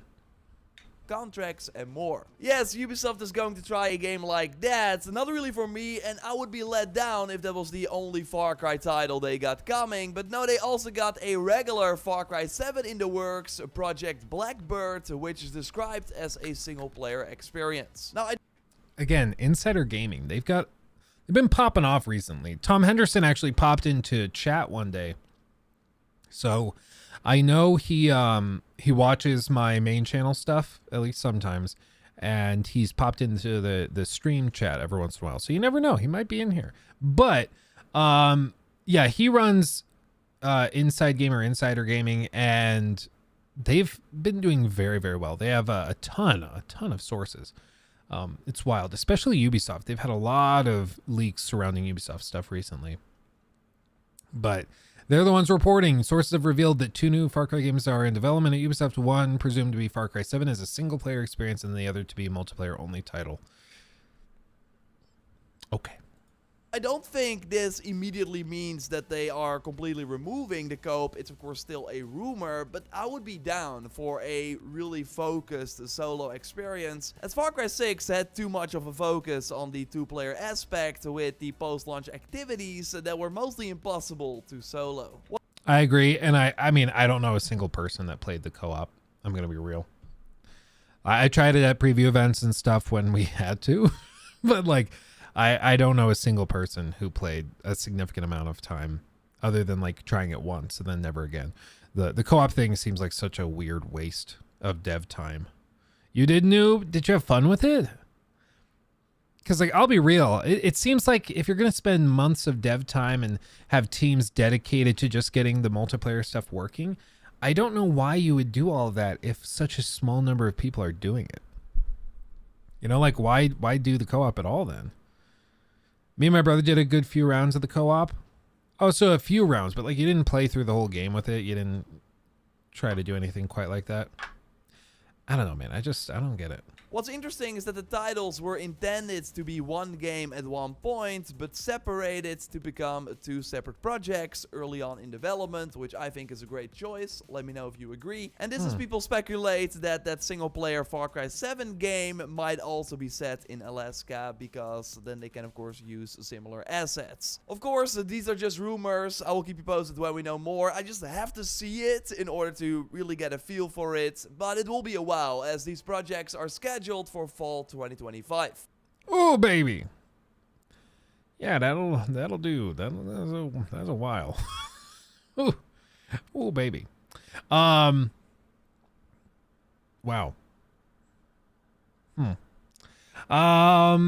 Nick, thank you. 2 months. Love the content, man. I'm glad. In 2 months, thank you. That's, you know, I appreciate you. Don't ever think I don't. I do. Am I the only person worried? We still haven't seen anything about the Splinter Cell remake since it was announced in 21. I mean, I was always worried. So I guess I'm not, my opinion hasn't changed. Yeah, at this point I'm just like, shocker, it's not going well. No one's really surprised. Something that should drop before that is a new PlayStation handheld. Now don't get too excited, as Insider Gaming reports that the Q Lite is not a cloud streaming device, but instead uses remote play with the PlayStation 5. And if that's true, it is so freaking stupid. Streaming up to 1080p and 60 FPS, which means that it will also require a constant connectivity to the internet. This is what it should look like, also made by Insider Gaming, so a PS5 controller. And I don't know how this thing ends up costing any less than like $250. I think this thing's going to come out. It's going to be a good chunk of change, and it will be totally useless. I really don't know why anybody would buy this. I'm going to be real. Even if it has PlayStation Now support, I don't know why you'd buy it. I really don't. I don't get it. That's why I feel like I'm missing something. Like, I don't know why they would spend millions developing something like this, manufacturing it, putting it out, for it to be useless. Like, it does remote play. Sweet. So does my phone. The only reason you do this is to do remote play and have adaptive triggers. But as far as I know, you can still use a PlayStation 5 controller with your phone to do remote play. I think it has to be Android to be able to do that. But like, I don't know. I don't know if you are, who would pay $300 or $250. Even $200 is a lot. If this thing is really anything over $100, I don't know why they bother with it. And with a screen that's worth having, it would have to be a pretty big screen. So I don't see it costing less than $250. About 250. Yeah, about 250. I feel that since the gaming industry made huge strides into being recognized as a hugely profitable market, the corporate-minded people just got appointed to just shunted gamers simply as consumers. Yeah, Mr. Bubba, I think that's part of it. I think with like Sony, they've promoted a lot of the corporate guys in, and they think a lot of these corporate guys think that they can just treat it like any other industry. But again, like I've said before, Scully was the CEO of Apple back in the 90s, and he had formerly been the CEO of Pepsi. Pepsi, very successful company. He did great work there, and then he moved to Apple. He almost imploded Apple because it's a different market. You cannot apply the skills you learn in one industry or even one sub-market within an industry and apply that to another one and expect it to go well. You just can't. It doesn't work that way. Because so much of tech like this is based on vision. It's based on your big brain ideas for where you want this to go. So, for example, like the vision of the Xbox One at launch was so totally different from the vision for the PlayStation 4 at launch that, of course, the PlayStation 4 did terribly. Or rather, the Xbox One did terribly. The PlayStation 4, by comparison, did amazingly. It made the Xbox One look like a pile of dumpster trash. And it was because the vision behind the Xbox One was nonsensical. It was that they wanted to double down on this being a home entertainment device that played video games, yeah, but also was your cable box. Think about that. In 2013, video streaming is clearly the next frontier, and you're going to double down on creating a piece of hardware that's supposed to last about 7 to 8 years for a full generation. And you're going to double down on it being a cable box. That's what lack of vision tells you. That's what lack of vision will lead you to making stupid decisions that don't make any sense. And that's why, like, for Steve Jobs, that's why Steve Jobs in the 2000s was so prolific. It's because he knew what the thing was going to be before anybody else did. Or at the very least, he knew how to turn the thing into something really usable. Because there had been touchscreen phones before the iPhone. There had been thin tablets before the iPad. There had been computers like that. However, when he did it, when he came along, it worked. It worked. He figured out how to do it in the most efficient way and to make it mainstream. And that vision is something you either have or you don't have. You can't teach that in business school. You can't teach it, in a master's program. You either have that vision or you don't. But what happens a lot in corporate America is that they tend to promote the guys who have the degrees and have the track record of working in a business that's very, I would say, resistant to change, or very robust. So like if you come from a background in, I don't know, steel manufacturing, that industry is probably not going to help you. That experience is not going to help you a lot in the gaming space. Just won't.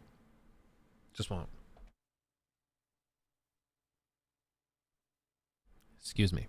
But it's because, like, you don't really need vision to be successful in the steel industry. If you're a good manager and if you're a good businessman, you'll know.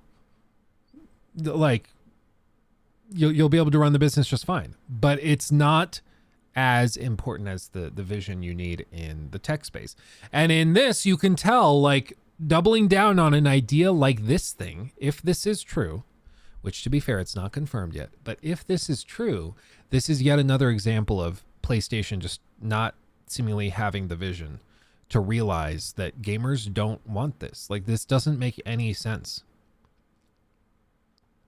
It's going to be so funny when we see PlayStation fanboys and girls trying to justify this. Because, again, like, the PSVR 2, amazing piece of hardware that doesn't make any damn sense to buy right now. It just doesn't. Until there's more games, it doesn't make sense.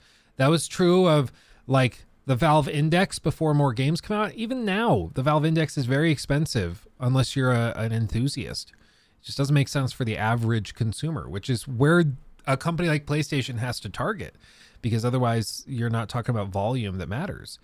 Yeah, by the way, this render is also very stupid looking. These thumbsticks, like, you'd be playing it like that. Doesn't make any sense. So Denise bringing Sean back. Sean had vision. I also think just in general, Sean was much better at playing the PR game than Jim Ryan is. Because Sean, let's be real, Sean was responsible for all of these exclusives. Sean was responsible for doubling down on a lot of very toxic features of the industry that we know today that Sony's relying on to protect their market share. Sean was involved in all that. Maybe he's not directly responsible because those decisions probably came from higher up, but he's probably a pretty big part of that. But Sean was much better at the optics. Sean was much better at seemingly playing nice with the other guys in the industry. And even just for sake of the industry in general, the fact that Sean Layden would stand on stage side by side with his competitors, that was an amazing look. And Jim Ryan will not do that because he's butthurt. Crying Jim Ryan. Yep, crying Ryan. With an 8-inch LCD touchscreen in the center, and it should have the adaptive triggers and haptic feedback we expect from the DualSense as well. Maybe you know of my infamous Instagram post from my holiday 2 years ago. Oh, Joel Raptor. He's so funny. The future is here. PS5 remote play works from the hotel swimming pool. This is beautiful too. Jeez. I need to go there. And yeah, like you can, this is what I don't understand is that you can actually just use your phone to do this. You don't need a separate device, you know, like I don't know why you pay $250 for it. Like the only perk would be, again, the all-encompassing thing to not have to use your phone for something. Cause not everybody's like me and really weird and has two phones. So having your phone freed up is nice.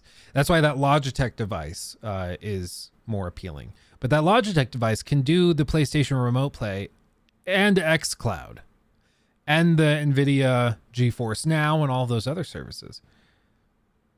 Seemingly, like, do you want to put, okay, who wants to put money down? I would bet some hefty money that this device from Sony is not going to support xCloud. Call me a gambler, call me crazy. I would not put much money on that coming to xCloud or supporting xCloud. I think they're not touching that.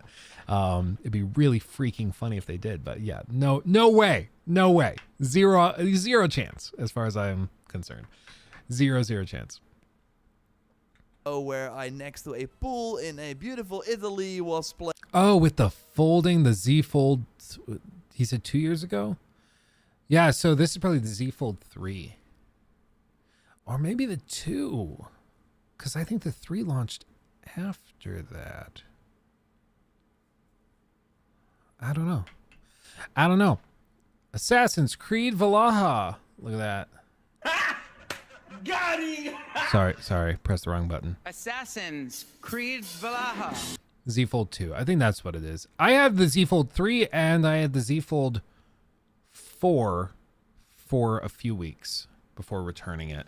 I had a lemon. And Nikki's Z Fold or Z Flip 4 just broke last week. The hinge broke, so you can't open it past there.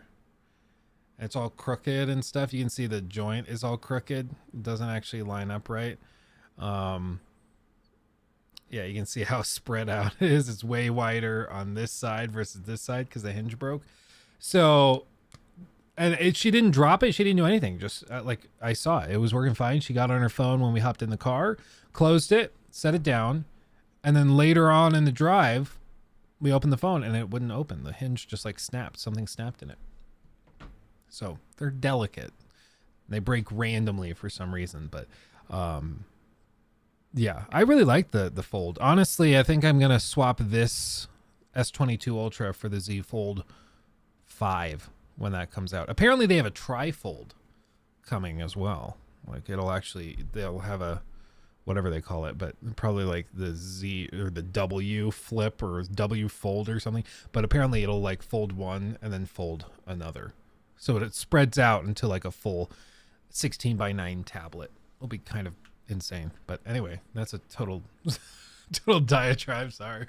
Playing a PS5 game via remote play dude, why are you playing games next to a pool on your vacation? Got a ton of comments like that. I just used it for like an hour to prove that it works. Either way, the idea behind this post was to show you how cool this technology is, because it really worked on the crappy hotel Wi-Fi without any lag, and it of course has only improved ever since. So I'm actually down for a device like this. Like, I don't have an iPhone, so I cannot use the backbone, and even that doesn't have the PS5 controller features. Now, I totally think that I'm in the minority. The audience for this is likely really small, because it will probably be around the $200, around the same price as the DualSense Edge. That's my prediction. And that, just for remote play, is of course a lot. Of course, a Steam Deck-like thing that can play PS5 games natively would be amazing, but that seems impossible, and if they were going to do it, very pricey. So I'm happy they at least try something. So this device is in... This is one of those differences between me and Joe Raptor that I find thoroughly entertaining, is that he always has like the happy spin, the glass is half full approach, and then I tend to just be the Debbie Downer that comes in and is like, no, this is bullshit. This is such crap. They should be embarrassed. Whoever thought of this needs to be fired. Like, maybe I'm mean that way, but you know, it's funny. I'm like, he's like, oh, the glass is half full, and then I take the glass and I chuck it like out the window down the street. I'm just like, nope. This is crap. In its QA phase and scheduled to release before the PlayStation 5 Pro, which is slated for the end of 2024, and after the detachable disc drive PS5, and that is rumored to launch in September of this year. So probably end of this year, early next year for this remote play device. Let me know if you would be interested in anything like this. Now moving on to some quick shots, noteworthy news stories that I want to go over quickly. And of course, if you like the Your Game show so far, then leaving a like on it would really be appreciated. And subscribe, because I post a news roundup video like this every Sunday. A leaker I discussed here before on the channel is called Script. They shared some Avatar Frontiers of Pandora screenshots, and now we also got some info saying that the game will center around a Na'vi child who was abducted by the RDA and trained to serve them in their conquest of Pandora. So maybe at the start of the game, we then break free from the RDA and become part of the Na'vi and are out for revenge. I think it's a cool twist, and make sure that exploring the world will feel both new for the character we play and for us as the player. There should be a lot of customization as well, with crafting new gear, upgrading skills and weapons to fit our playstyle. With bows, of course, being part of the game, spear throwers, but also guns like assault rifles and shotguns. We already knew the game would have a big post-launch, but Script now notes that there will be a season pass, a welcome pass, whatever that is, and a currency packs. So as I said before, it's a Ubisoft game, expect the microtransactions, but if that means that we get free content as well, with many reasons to return to the game often, then I don't mind that much. Another game that will of course have a huge post-launch is Diablo 4. I played the beta, I liked it a lot. It's really that perfect podcast game, just have something.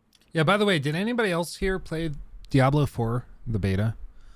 I played it. We do have a clan or whatever going in the Discord. So if you're interested in joining us, hop over to the Discord, and there's like a channel for it. So when it comes back online, you can actually log in and do that.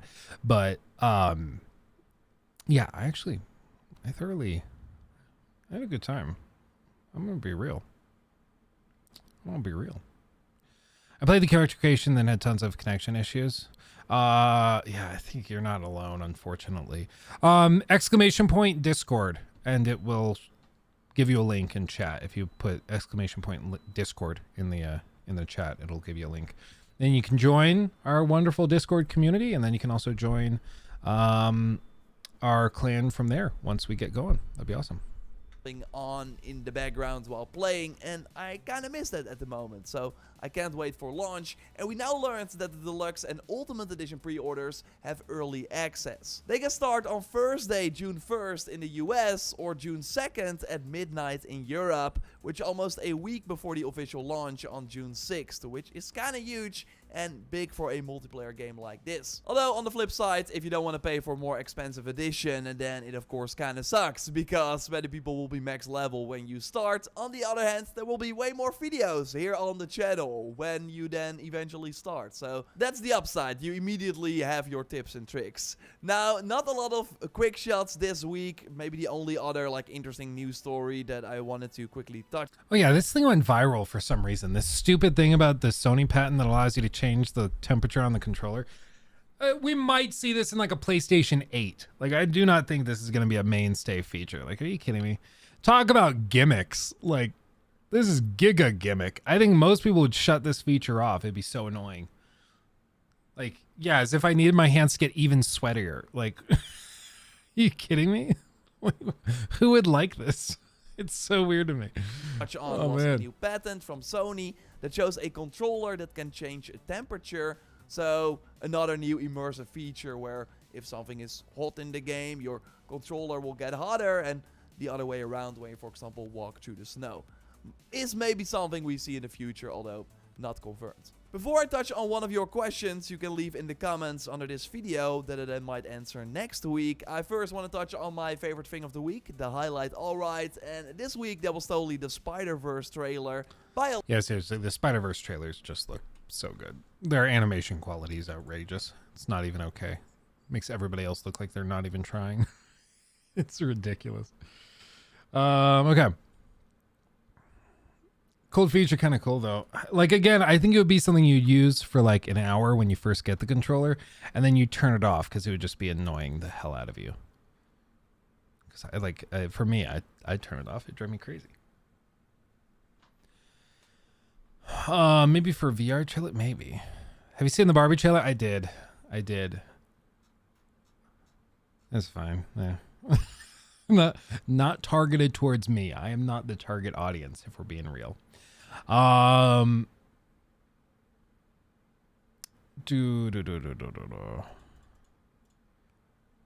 don't know.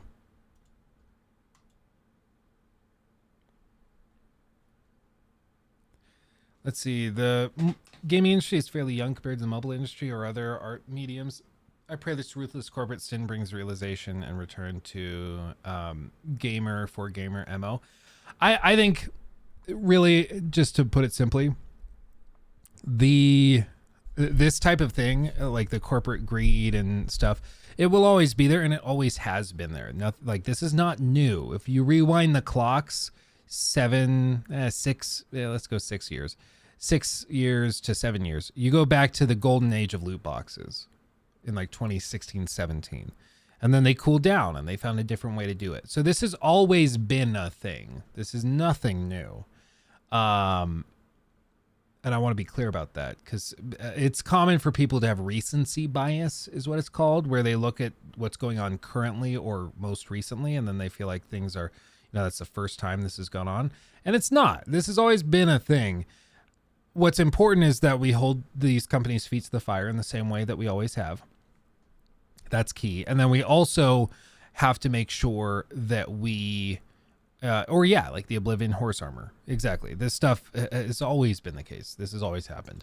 But you hold the companies accountable when they do something stupid, and then you praise them when they do something good. And no matter what, there will always be a market for companies that come along and have pro-consumer approaches.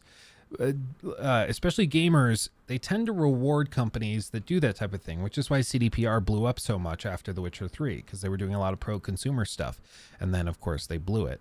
But typically gamers will be much more supportive when it comes to that stuff. So I think it comes in waves. It's cyclical. This always happens. But each time they just try something new. They try a new scheme to milk you for all you're worth, so nothing new. Okay, and then lastly, let's check out this is Jedi Survivor official gameplay trailer. Like last gameplay they're gonna show probably before the game comes out, so we're in the home stretch.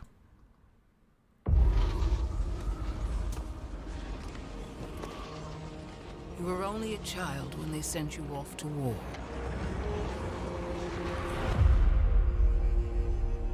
Now look at you. The the weight of a galaxy on your shoulders.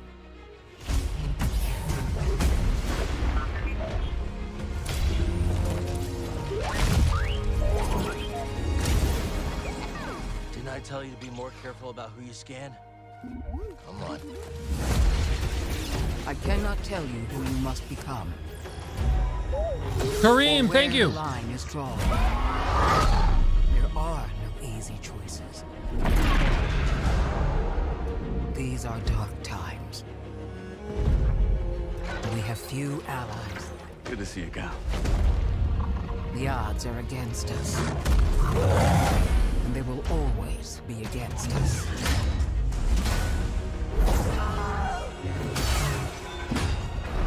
Now or never. Seems our destinies are intertwined.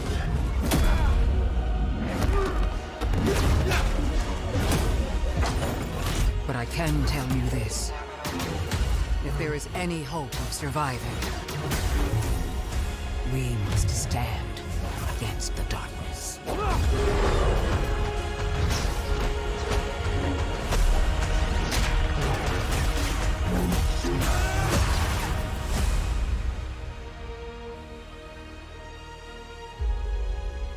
I'm vibing. Pretty good. Pretty good. Cal still runs like he has a pole up his butt. So that's not changed. Look at this. Like, what is this running animation? It was in the first game. It's still here. But the rest of it looks amazing. It looks really good. Thank you, Kareem, again, in case you didn't hear me yelling over the video, but thank you. I just realized, but where's Rocky? Is he still in his cage? Probably. It is like 4 or 5 in the morning where he is, so I don't blame him. I get it. That's how people run on mountains. Oh, okay. Yeah, I have been skeptical of this game mainly because it just looked like Star Wars Jedi Fallen Order 1.5. It didn't really look like they were doing that much differently. But in the recent gameplay showcases and stuff that they've done, they've actually shown a good amount of stuff that is different and is unique. And so I'm much more inclined to buy into this. I feel like they're doing a much better job of selling me on it recently. And frankly, I'm much more interested now. And a lot of this stuff they're showing, you know, I'm sure they keep a lot of their coolest cards closest to their chest. So I would guess there's a lot more here. One of my main things is I want to know how long this game is, because the last game, it felt like it ended out of nowhere. It's just like all of a sudden it's over. And it's kind of frustrating. But yeah. The Rotten. Okay, join Discord for Diablo 4 World Boss Ladder upcoming. Yes. It's going to be fun. It's going to be really, really fun. And then once we actually, you know, when the game comes out, we can all, you know, join up and do late night streams all playing together. It'll be super fun. Let's see. To be fair, God of War looked like 1.5. Well, exactly. And that's one thing is usually in the marketing campaigns for these games, they don't show their coolest stuff up front. They want that to be a surprise, right? So I would fully expect that there's a lot in this game that they have not shown off yet. And that's where, you know, it's going to separate itself from the original.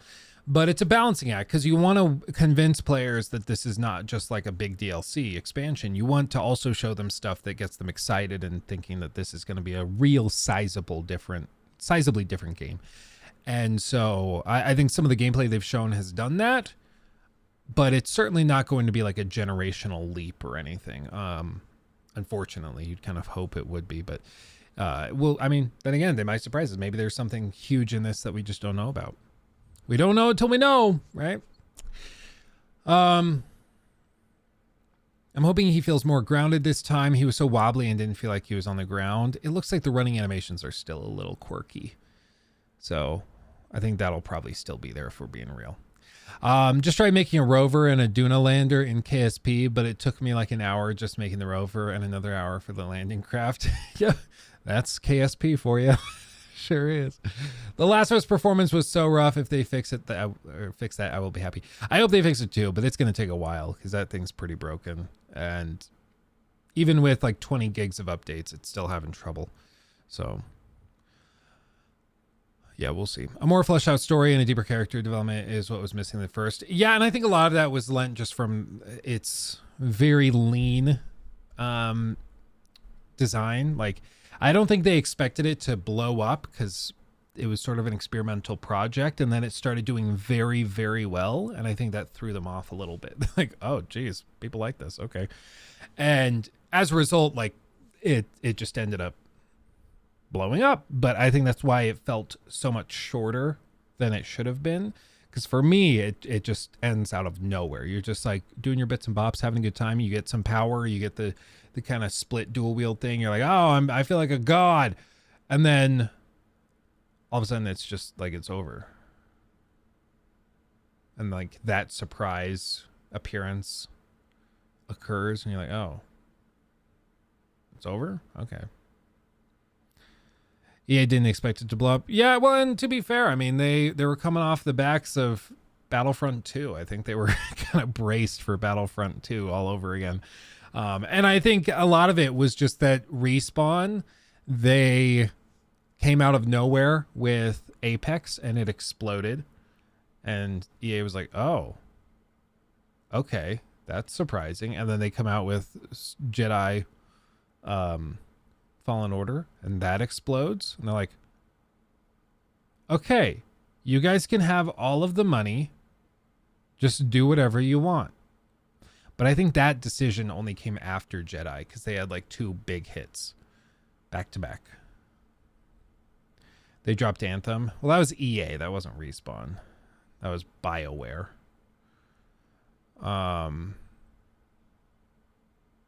Battlefront 2 was huge when they abandoned it. Celebration Edition relaunched it.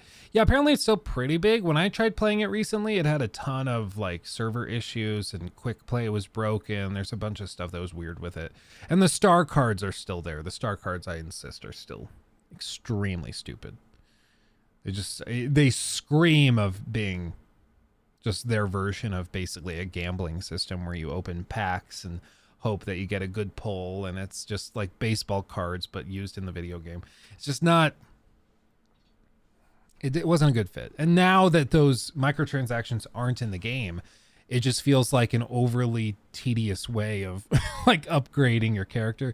And the fact that you'll be matched with players who have like decked out characters with all the star cards and everything, it makes it so like you can be 1v1 Jedi versus Sith Lord, and then you can fight it out, but because he has all of his star cards, you will lose. There's like not enough nuance to the matchmaking. Makes it hard to get in now. Excuse me. Hard to get in now as far as I'm concerned. Sean, I'm excited for Burning Shores DLC. Being a PS5 exclusive should bring more of a next-gen Horizon experience. Yeah, I'm interested to see what they do, because something about that DLC made them go, this can't be backwards compatible. So I'm very interested in that. I agree. I've reached out to Sony about review code and everything. We'll see. Who knows? It's really tough to say. I don't think they liked that I didn't like the Edge controller. I think that made them very angry. Guess who cares? Not me. If you send me a pile of crap, I'll tell you it's a pile of crap.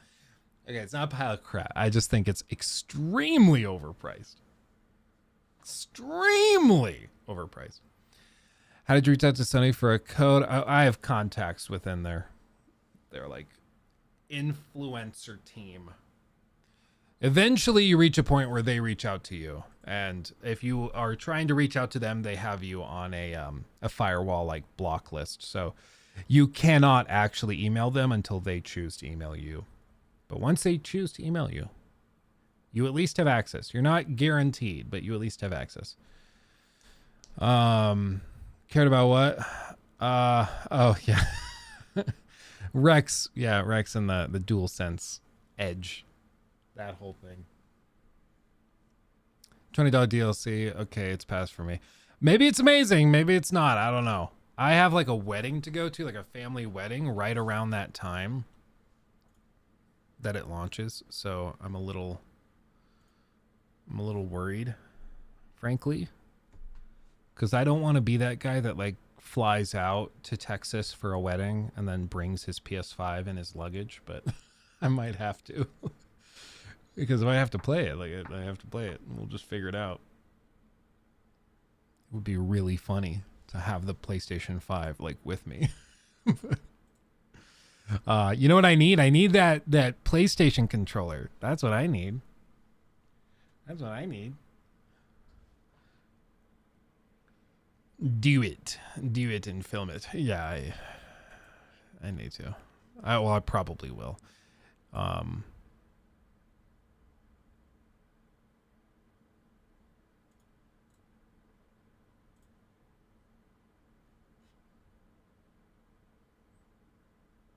Anyway.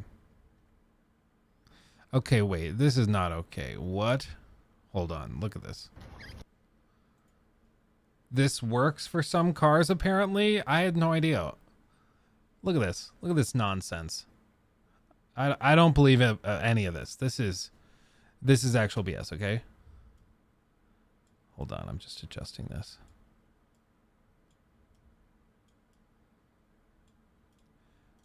Okay, I had no idea this was a thing. Apparently this is like a life hack. This is a thing you can do. Look at this. Look at this nonsense.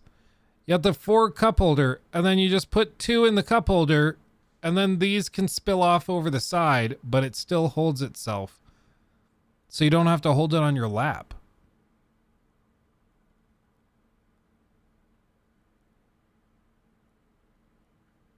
If this works in our car upstairs, I'm gonna lose it.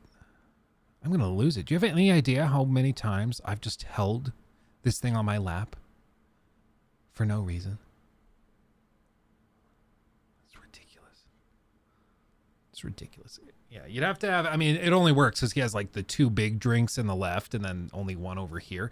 I don't know how it would work. It wouldn't be very stable if you had 2, unless you've got like really grippy cup holders, but I don't know. I'll check back. We'll see if that actually works. I'm not totally sold. It might work for like 1 out of 20 cars, but I'm not so sure about practicality. You know, I'm not so sure. Pavle, if I had to put money on it, I would guess I probably don't. I just think it's like the videos would not do very well. So it's hard to justify the time and the money to produce a video on it. You know, if they announce like a sequel or a remaster or something, then yeah. But until then, it probably just doesn't make sense. Yeah, very dependent on the interior design of the car. Exactly. That's why these life hacks are like, did you know you could do this? It's like, yeah, it works if you have a very particular car, like a very particular type of things. But anyway.